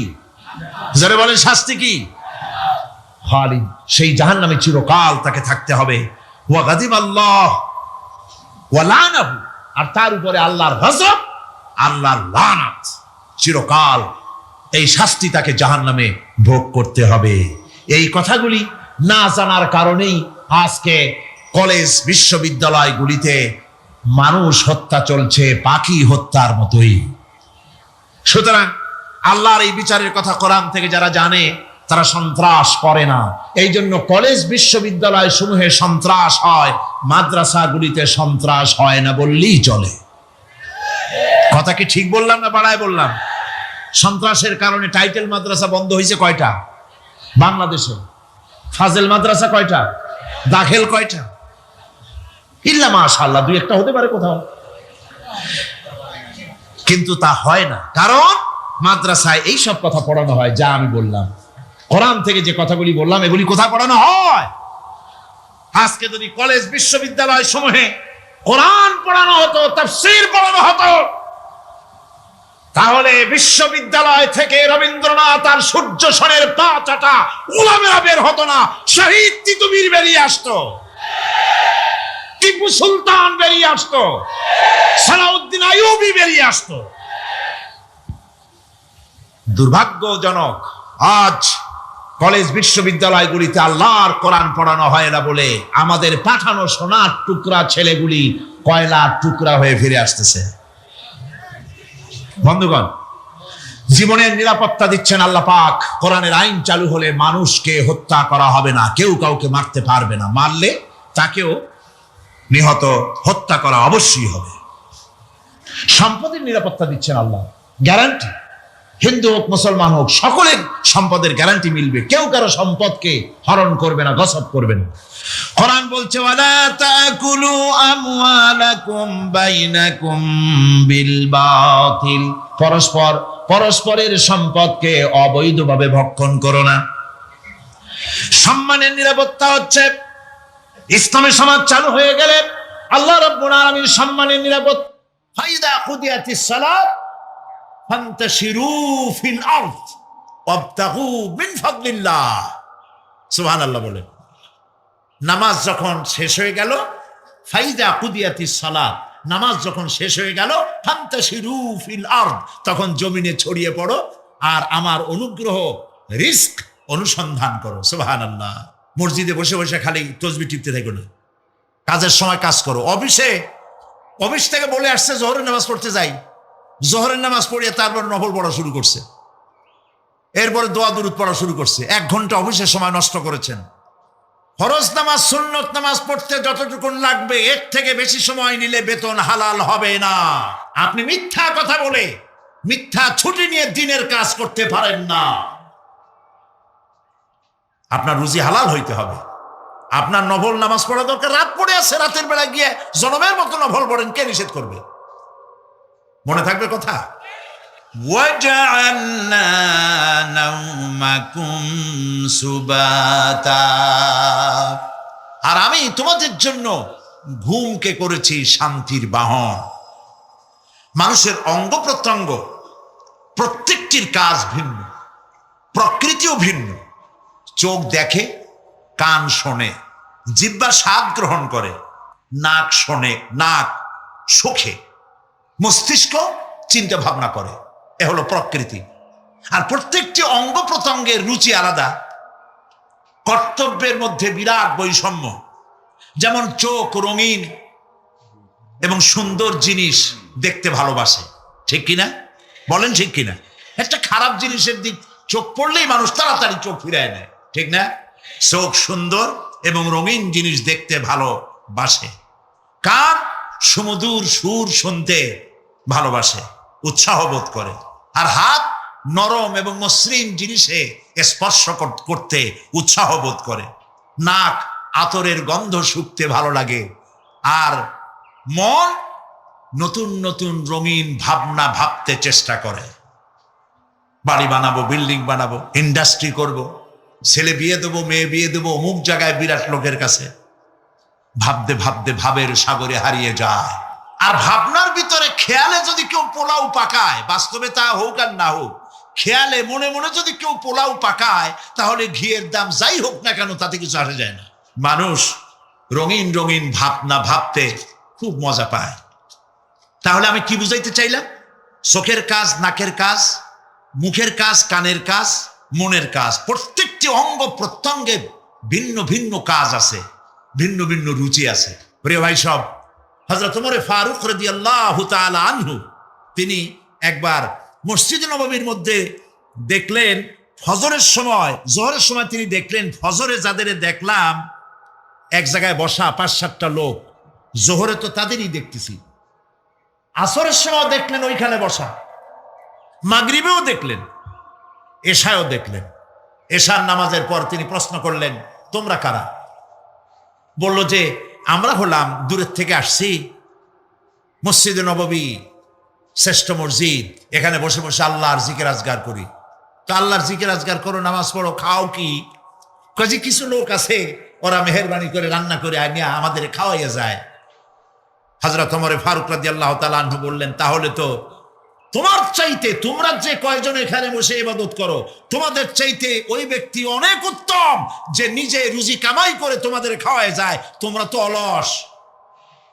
শুনে রাখো, নামাজের সময় ছাড়া আগামীকাল এই জায়গায় যদি বসা দেখি, ব্যাট মেরে বের করে দেবো মসজিদ নববী থেকে। ইসলাম কাজের প্রতি উদ্দীপনা দিয়েছে, ইসলাম কাজের ট্রেনিং দিয়েছে। সুবহানাল্লাহ বলে কাজ করো আর খাও। বসে বসে বাপের বোঝা হইও না। আমাদের দেশে বহু পোলাপান আছে বাপের হোটেলে খায় আর মসজিদে গিয়া ঘুমায়। খুব সহজ কাম। কেন এরকম করো বাবাজি? কয় চাকরি পাই না। আচ্ছা চাকরি পাও না, চাকরি তো আমাদের দেশে এক সোনার হরিণ। অথর্ব মন্ত্রীর অথর্ব ভাগ্না চাকরি হয়ে যায়, কিন্তু ফার্স্ট ক্লাস ফার্স্ট হয়েছে এমএতে, চাকরি হয় না। এটা দেশের কপাল, এটা দেশের দুর্ভাগ্য। কিন্তু চাকরি পাও নাই বলে বাপের ঘাড়ের বোঝা হয়ে থাকবা। বউতে তোমার ঘুম দেখা বউ একা একা কানবে, আল্লাহ কোন উল্লুকের সাথে বিয়ে হইল আমার, সারাদিন ঘুমায়। প্রিয় ভাই সব, চাকরি পান নাই তো অসুবিধা কি? আপনি বাসের ড্রাইভার হন, আপনি সিনেমাদান বেচেন, আপনি জমিন চাষ করেন। জমিন চাষ করা লজ্জা। এই পৃথিবীর প্রথম মানুষ আদম আলাইহিস সালাম জমিন চাষ করেছেন। ইদ্রিস আলাইহিস সালাম দর্জিগিরি করেছেন। দাউদ আলাইহিস সালাম কর্মকার হয়ে লোহা দিয়ে অস্ত্র তৈরি করেছেন। নবী করিম সাল্লাল্লাহু আলাইহি ওয়াসাল্লাম ব্যবসা করেছেন। কাজী বেকার যুবকদেরকে বলতে চাই, বাপ আর শ্বশুরের বোঝা হয়ে থাকার মতো লজ্জার জিনিস আর কিছুই নাই। বাপের কামাই খাওয়া লেখাপড়া শেখার পর তোমার জন্য জায়েজ নাই। কাজ করো, কাজের অভাব নাই, হালাল কাজ করো, রুজিতে আল্লাহ বরকত দিয়ে দিবেন। আমার দেশের জমিন এত ভালো, বলার আগেই কন সুবহানাল্লাহ। সারমার লাগে না, যেখানে সেখানে লাঙ্গল শাবলের দরকার নাই। আঙ্গুল দিয়ে মাটি খুঁচিয়া ঘরের কোনায় আঙ্গুল দিয়ে মাটি খুঁচিয়া কদুর বিচি লাগাই দেন। 3 দিন পরে 2 পাতা, 6 দিন পর লতা, 10 দিন পর ফুল, 2 সপ্তাহের মাথায় কদু। সুবহানাল্লাহ। এই আল্লাহর দেওয়া এত সুন্দর কদু খাইয়া কয় সাদের লাউ বানাইলো বই রেখে, তো একটু আলহামদুলিল্লাহ কইল না। জমিন উর্বর। ওয়াজালা বাইনাকুম মাওয়াদ্দা, আর তোমাদের মধ্যে আল্লাহ পাক ভালোবাসা সৃষ্টি করেছেন। এই কথা বলার এর ব্যাখ্যা কি? ভালোবাসা সৃষ্টি করেছেন এর ব্যাখ্যা এরকম হতে পারে, কয়েক রকম। আমি যেটা জেনেছি সেটি হচ্ছে এরকম, ভালোবাসা সৃষ্টি হওয়ার তো কথা ছিল না। এক পর্যায়ে ভালোবাসা থাকবে কোনো একটি বিশেষ সময়, বাকি সব সময় ঝগড়া হবে, এটাই হওয়া স্বাভাবিক ছিল। ধরুন মেয়ের বাড়ি চট্টগ্রাম, ছেলের বাড়ি বরিশাল। মেয়ে শুটকি খেতে খুব পছন্দ করে, ছেলের গন্ধও সহ্য করতে পারে না। ছেলে বলে খড়ে জাত দে, আর মেয়ে বলে খড়ে জাত দে। আর ছেলে বলে যে কমে যাও। মানে একজন আর একজনের ভাষার সাথে মিল নাই। কথা ঠিক কিনা বলেন? ভাষার সাথে মিল নাই, রুচির সাথে মিল নাই। একজনের টক পছন্দ করে আর একজনের টক সহ্য করতে পারে না, আর একজনের শুটকি খায় আর একজনের শুটকি পছন্দ করে না। কাজে রুচি আর অভ্যাস ইত্যাদি দিয়ে সারাদিন স্বামী স্ত্রীর মধ্যে ঝগড়া হওয়া স্বাভাবিক ছিল, ঠিক না? আল্লাহ পাক বলেন সেখানে আমি এই স্বামী স্ত্রী যখন হয়ে যায় তখন দুজনের মধ্যে আমি ভালোবাসার সৃষ্টি করে দেই। আর সে ভালোবাসা এমন পর্যায়ে চলে যায়, স্ত্রী তার স্বামীর জন্য জীবন দিতে চায়, স্বামী তার স্ত্রীর জন্য জীবনের সবকিছু উজাড় করে দিতে চায়। ওয়াজআলা বাইনাকুম মাওয়াদ্দা, এরপরে সৃষ্টি করি রাহমান। ওই ভালোবাসা ছিল যৌবন কেন্দ্রিক, বিশেষ এক উদ্দেশ্যকে সামনে রেখে। কিন্তু যখন যৌবনে ভাটি লাগলো তখন ওই উদ্দেশ্য আর থাকলো না। তখন আল্লাহ পাক বলেন এই সময় তো দুজনের মধ্যে রাগারাগি খেসাখেসি ইত্যাদি হয়, স্বাভাবিক ছিল, কিন্তু তা হইল না। আমি রহমত দিলাম, করুণা দিলাম, এখন বুড়ি বুড়ারে ছাড়ে বাঁচে না, আর বুড়াও বুড়িরই ছাড়া বাঁচে না। তাও আমরা সুবহানাল্লাহ কব না। এইসব কথা শুনিয়া সুবহানাল্লাহ যদি বলানো লাগে কইয়া কইয়া, তাহলে তো বড় সমস্যার কথা। শুনলেন কি আর বুঝলেন না কি? প্রিয় ভাই সব, আমি বুঝতে পারছি আপনারা বলেন ঠিকই, তবে শুনতে শুনতে মোহমুগ্ধ হয়ে বলার সময় পান না। আলহামদুলিল্লাহ, বলি আলহামদুলিল্লাহ। তো আল্লাহ রাব্বুল আলামিন পরস্পর পরস্পরের মধ্যেই ভালোবাসা সৃষ্টি করলেন। এটি আল্লাহ পাকের আয়াত। এটা আল্লাহ পাকের কি বলুন? আয়াত মানে কি? নিদর্শন। আমার ভাইরা, আমার নিজের জীবনে এক দৃষ্টান্ত আমি প্রায় বলি লোকদেরকে। ছোটবেলায় মাদ্রাসা থেকে বাড়ি ফিরতেছি, তখন গয়নার নৌকা, লঞ্চ নাই, নৌকা। সেই নৌকা বিরাট লম্বা নৌকা, 4-5 জনে দাঁড় বায়, বড় বড় লম্বা লম্বা দাঁড়, ছিপ নৌকা, খুব লম্বা নৌকা। এই নৌকাগুলি প্যাসেঞ্জার বহন করে। স্টেশন আসতে পরে ঢোল পিঠায়, মানুষ এসে ওঠে। রাতের বেলায় চলতে হয়, রাতেই এগুলো চলতো বেশি, আজকাল এগুলি আর নাই। সেই নৌকার মাঝখানে থাকতো বাঁশ পোতা, 2 দিকে মানুষ শোবে, নৌকার 2 দিকে মাথা দিয়ে, একদিকে পা দিয়ে শোবে। ছাত্র জীবন, শুয়ে আছি এরকম করে, কিন্তু পা লম্বা করা যায় না। পা লম্বা করলে আর একজনের বুকের উপরে গিয়ে ওঠে। এভাবে করে পা কতক্ষণ গোটো করে রাখা যায়? কিছুক্ষণ পর মনের মধ্যে চিন্তা জাগলো যে আল্লাহ, হাঁটুতে তো ব্যথা করতেছে, এই হাঁটুগুলি যদি নাট বল্টুর মতো মোড়ায় মোড়ায় খোলার সিস্টেম করে দিতে, তাহলে তো এখন কষ্ট হতো না। ঠ্যাংডারে মোড়াইয়া খুলিয়া তারপরে ব্যাগের মধ্যে ভরিয়া বালিশের কাজে হতো, ঠ্যাংও ব্যথা করতো না। ছাত্র হলে যত চিন্তা মাথার মধ্যে আসে, এইসব চিন্তা, কেনুর মধ্যে একটা মুড়ি পেঁয়াজ হলে ভালো হইতো, এইসব চিন্তা করতেছে। চিন্তা করে করে এক ফাঁকে ঘুম এসে গেল। সকালবেলায় নৌকা যখন ফিরেছে স্টেশনে, ঘুম ভেঙে গেল যাত্রীদের চিৎকারে। একজন বলছে আমার মানি ব্যাগ চুরি হয়েছে, আর একজন বললো আমার হ্যান্ড ব্যাগ গেছে, আর একজন বলছে আমার ব্রিফ কেস গেছে, চোরে নিয়ে গেছে। ওরা তো যার যার হারানো জিনিস নিয়ে ব্যস্ত। আমি তখন তওবা করতেছি যে আল্লাহ, আমার বুদ্ধিমতো যে বুদ্ধি রাত্রে করলাম, এই বুদ্ধিমতো যদি মানুষের হাতে এবং কেনুতে থাকতো নাট বল্টুর মতো করে মুড়ি পেঁয়াজ দেওয়া, আর ওইগুলি যদি থাকতো ব্রিফকেসের মধ্যে, হ্যান্ড ব্যাগের মধ্যে, তাহলে তো সকালবেলায় শুনতাম কেউ বলতো যে আল্লাহ আমার তো ঠ্যাং চুরি হয়ে গেছে, কেউ বলতো আমার তো হাত চুরি হয়ে গেছে। আল্লাহ আল্লাহ আল্লাহ আল্লাহ, আল্লাহু আকবার। আল্লাহ সুবহানাহু ওয়া তাআলা কি সুন্দর করে তৈরি করেছেন। এত হাল তারা মিন ফুতুর, আমার সৃষ্টি নৈপুণ্যতার ভেতরে কোনো ভুল দেখতে পাও? কোনো ভুল পাবে না। আমার সৃষ্টি নৈপুণ্যতার ভেতরে কোনো ভুল নাই। সুবহানাল্লাহ বিহামদিহি, সুবহানাল্লাহ বিহামদিহি।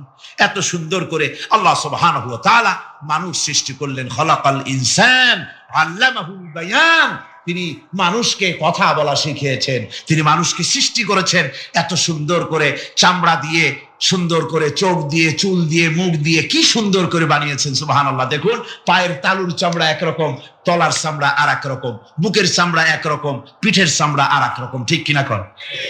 পায়ের উপরের যে চামড়া, ওই চামড়াটা যদি পায়ের তলায় হতো, 2 দিনও হাঁটা যেত না। প্রতি সপ্তাহে 3 বার করে হাফসুল করা লাগতো। কোন ঠিক কিনা? আল্লাহ সুবহানাহু ওয়া তাআলা যেখানে যেটা দরকার তাই দিয়েছেন। আর ওরা বলে কি, কয় যে আল্লাহ নাই, দেয়ার ইজ নো গড। ছাগল কোথাকার।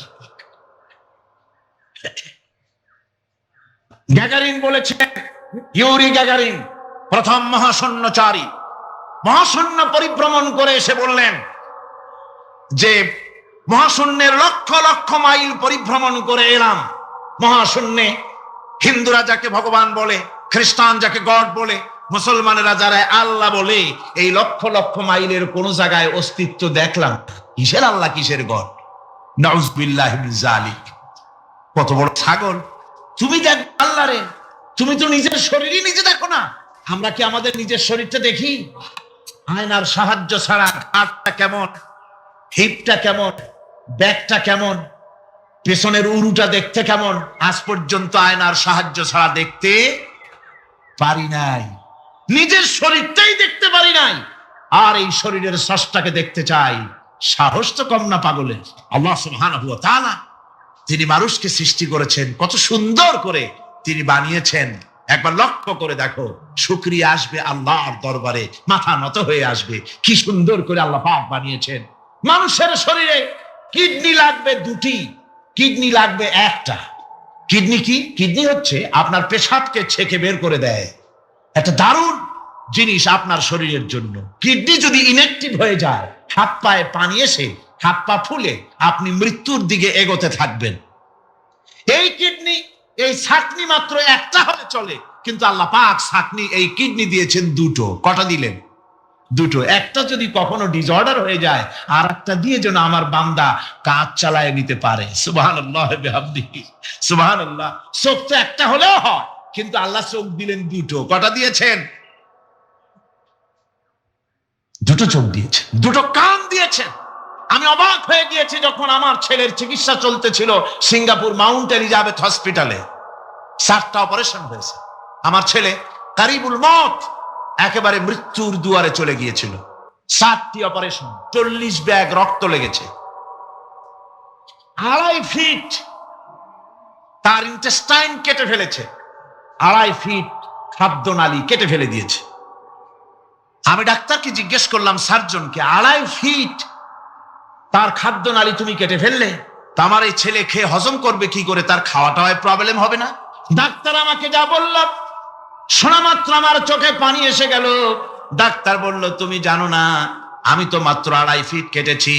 তোমার স্রষ্টা, এই পৃথিবীর স্রষ্টা মানুষ যিনি সৃষ্টি করেছেন, প্রত্যেক মানুষের পেটের ভিতরে এই খাদ্যনালীকে রব্বুল আলামিন 22 ফিট লম্বা করেছেন। আমি তো মাত্র 2.5 ফিট কেটেছি। কোন প্রয়োজনে যদি কাটতে কাটতে আরো কাটা হয়, 10 ফিটও কাটা হয়, কষ্ট হবে না। সুবহানাল্লাহ বিহামদিহি। তার শ্বাস নেওয়ার জন্য, প্রশ্বাস নেওয়ার জন্য কি ব্যবস্থা আল্লাহ পাক করেছেন। হার্ট, মানুষের হার্ট বিট হচ্ছে, এটাকে হার্ট বিট যেটা হয়, সংকোচন সম্প্রসারণ। এই যে মানুষ, ডাক্তাররা বলে রোগী হার্ট অ্যাটাক করেছে, হার্ট অ্যাটাক করেছে। হার্ট অ্যাটাক করবে, অ্যাটাকটা কি? অ্যাটাকটা হচ্ছে সংকোচন সম্প্রসারণ, সংকোচন সম্প্রসারণ, এরকম হচ্ছে। ফট করে এটা অ্যাটাক করলো, আর যদি ছেড়ে না দেয়, এটাই অ্যাটাক করা, এটাই তার জীবনটা শেষ হয়ে যাওয়া। ডাক্তাররা বলেছেন যে মানুষের শরীরের সবকিছু চিন্তা করে, গবেষণা করে বহুত কিছু বুঝেছি, কিন্তু হার্টটা এরকম পাঞ্চিং কেন করে, এই জিনিস আজও পর্যন্ত আমাদের মাথায় ঢোকে নাই। সুবহানাল্লাহ।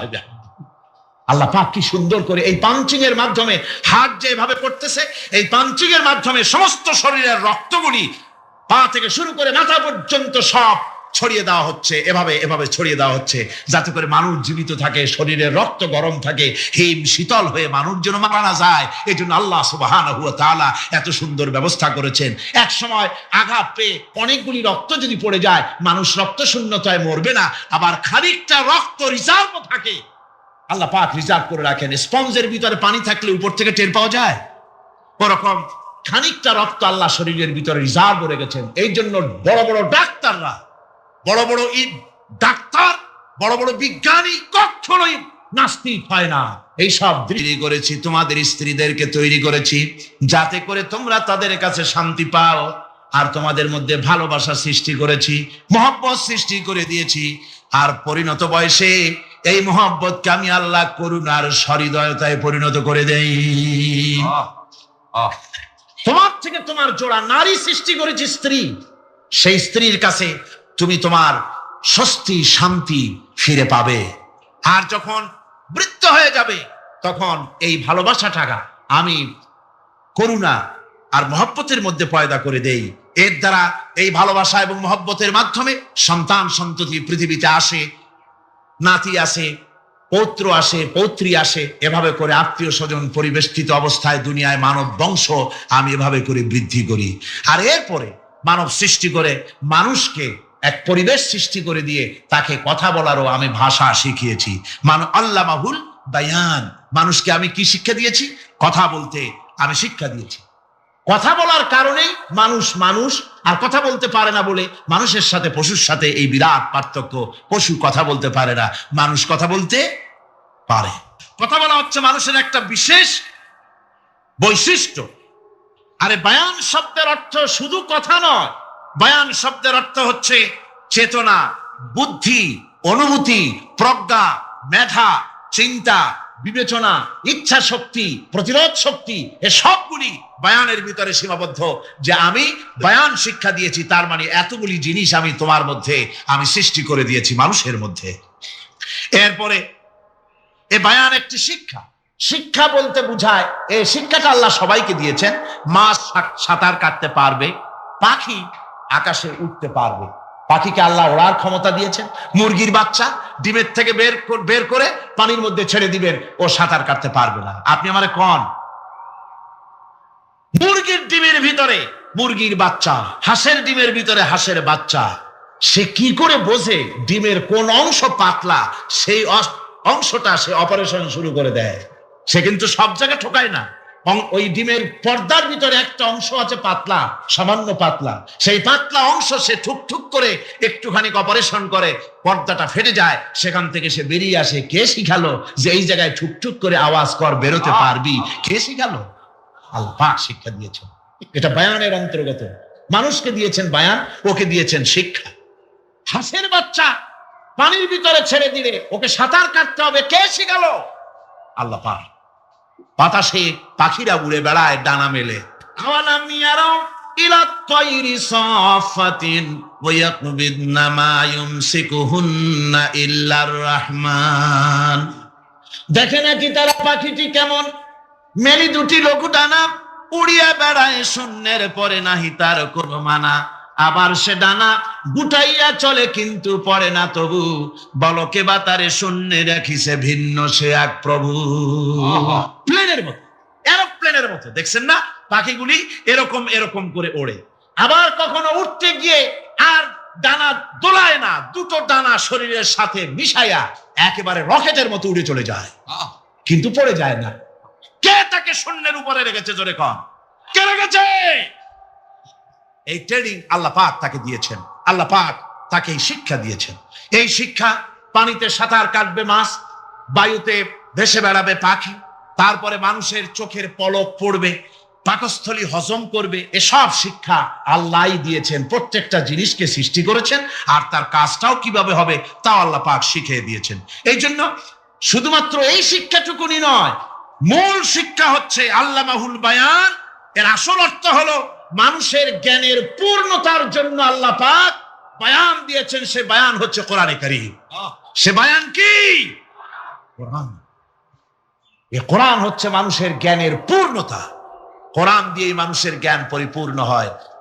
ওমা উতীতুম মিনাল ইলমি ইল্লা কালিলা, তোমাদেরকে খুব সামান্যতম জ্ঞান দেওয়া হয়েছে। আসল জ্ঞানের মালিক কে? আল্লাহ সুবহানাহু ওয়া তাআলা। আল্লাহ রাব্বুল আলামিন বলেন, আশ-শামসু ওয়াল কমারু বিহুসবানি ওয়ান নাজমু ওয়াশ-শাজারু ইয়াসজুদান। সূর্য এবং চন্দ্র একটা বিরাট একটা হিসাবের অনুসরণে বাধ্য। সূর্য আর চন্দ্র একটা হিসাবের অনুসরণে বাধ্য, এর ব্যতিক্রম হওয়ার কোনো উপায় নাই। সূর্য এবং চন্দ্র তার আপন আপন কক্ষপথে ঘুরবে, ইচ্ছে মাফিক সূর্য চন্দ্র ঘুরতে পারবে না। 12টার সময় সূর্য এসে বলতে পারবে না, বেটা রাত ছন, আমি এখন উদিত হব। পারবে? পারবে না। দিনের দুপুরের সময় রাত এসে মাথা চাড়া দিয়ে জাগাতে পারবে না, দিন সরে যা, আমি এখন সবটাকে রাত বানাই দেব, পারবে না। চন্দ্র এবং সূর্য একটা নির্ধারিত একটা হিসাবের অনুসরণে তারা রয়েছে।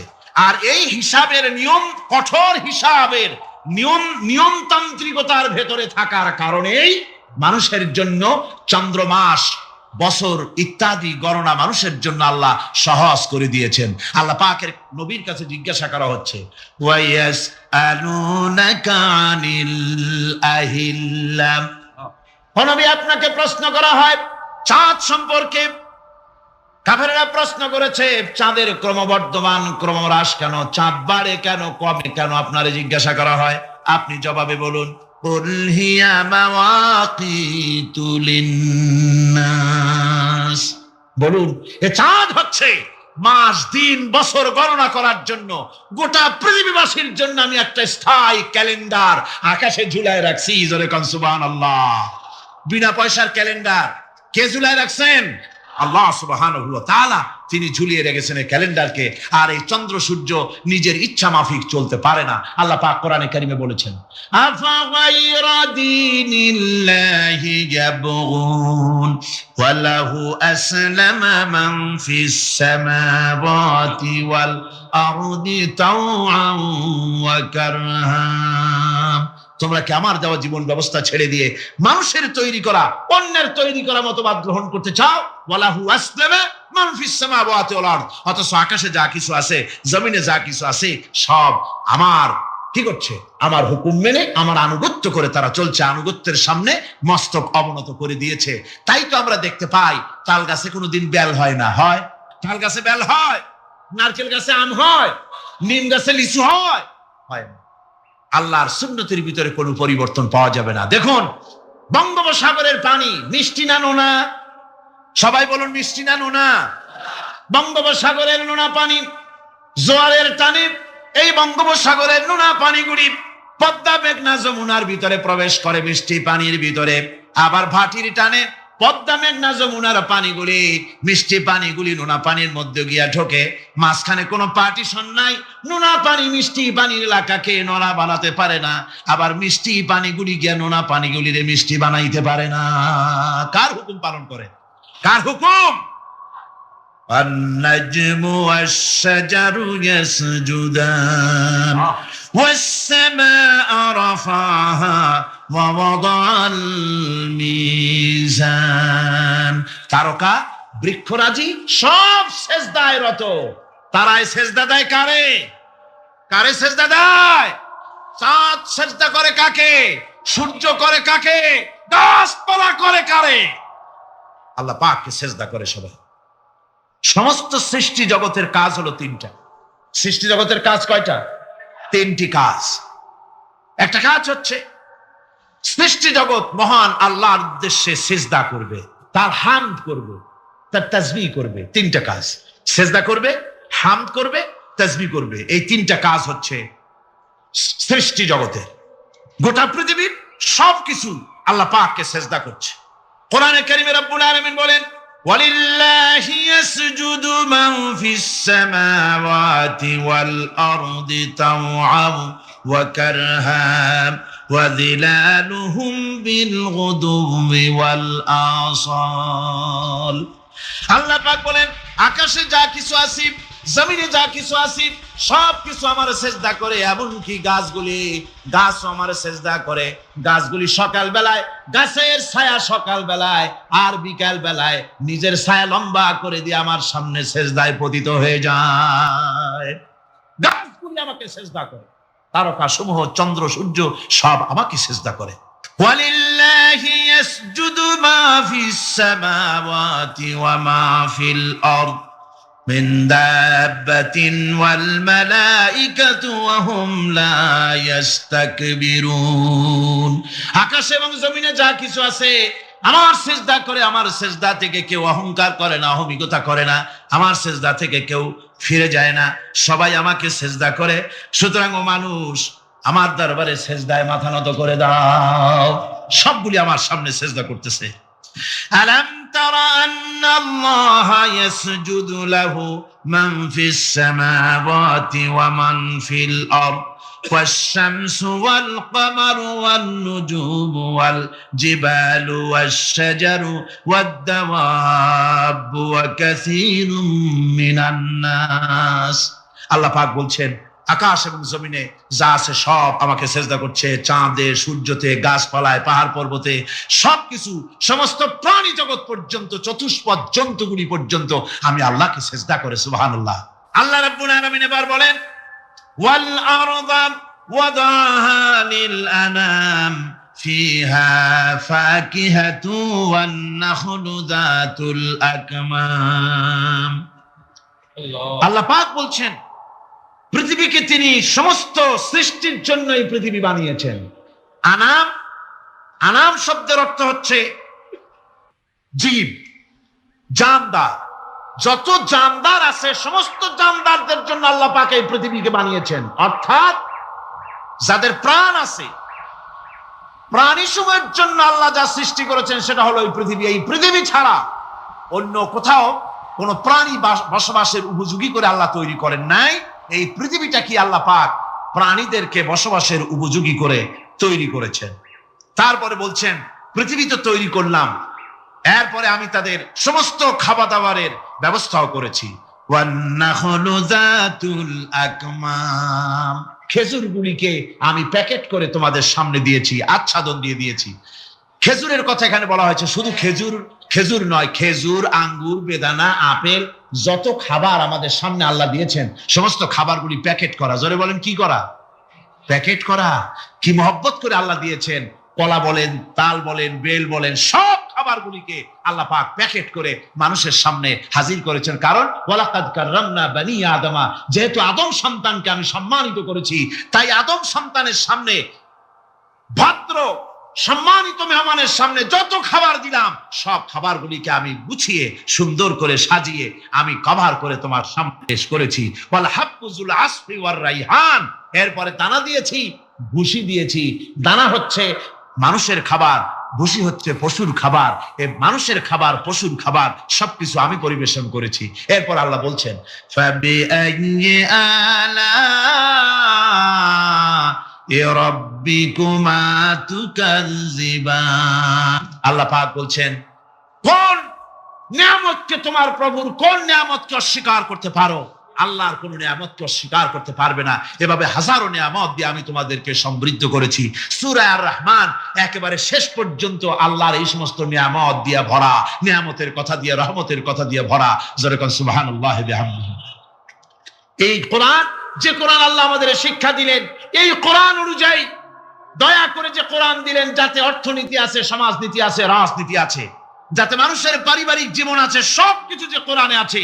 এই কোরআন দিয়ে রাসূলুল্লাহ একটা সমাজ তৈরি করেছিলেন যেখানে চুরি ছিল না, ডাকাতি ছিল না, জেনা ব্যভিচার ছিল না।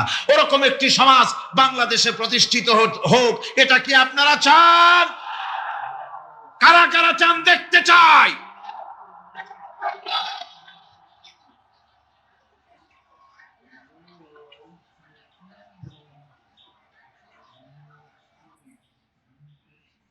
আলহামদুলিল্লাহ। সবাই কোন আলহামদুলিল্লাহ। আদব রক্ষা করুন, আদব রক্ষা করুন। তাড়াতাড়ি বসুন, তাড়াতাড়ি। আলহামদুলিল্লাহ। আমি বুঝছি, ওই এক বুড়ি আছাড় খেয়ে পড়ে গেছিল, বলল যে পড়লাম যখন তুমি একটু পান খাইয়ে নি, মানে স্লোগানের সুযোগ যখন পাইলাম একটু দাঁড়ায় কোমরটা সোজা করে নি। মন্দ না, ভালোই করেছে। আল্লাহ পাক বলছে, খলাকাল ইনসানা আল্লামাহুল বায়ান। আমি মানুষকে সৃষ্টি করেছি। দেখো, তোমার নিজের দিকে তাকাও। ফালয়ানজুরিল ইনসানু মিম্মা খুলিক। কিভাবে মানুষ তোমাকে সৃষ্টি করা হলো, একবার তাকায় দেখো তোমার শরীরের দিকে, একটু তাকায় দেখো তো কেমনে আমি বানাইলাম, কিভাবে তৈরি করলাম, লক্ষ্য করো। এই যে মাথা, এই মাথাটার ভিতরে আছে মগজ, ব্রেইন। বিজ্ঞানীরা বলেছেন এতে 1000 মিলিয়ন নার্ভ সেলস আছে। এর মধ্যে 1000 মিলিয়ন নার্ভ সেল।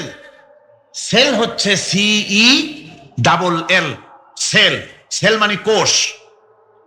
এই 1000 অনুভূতি কোষ, 1000 মিলিয়ন অনুভূতি কোষ রয়েছে মাথার ভেতরে। মস্তিষ্কের এসব কোষগুলি, এসব সেলগুলি, তার মধ্যে আবার আছে নার্ভ ফাইবার, অর্থাৎ সূক্ষ্ম সূক্ষ্ম নার্ভ সুতা, সমগ্র শরীরের মধ্যে তা ছড়িয়ে দেওয়া আছে। এই সূক্ষ্ম সুতার মাধ্যমে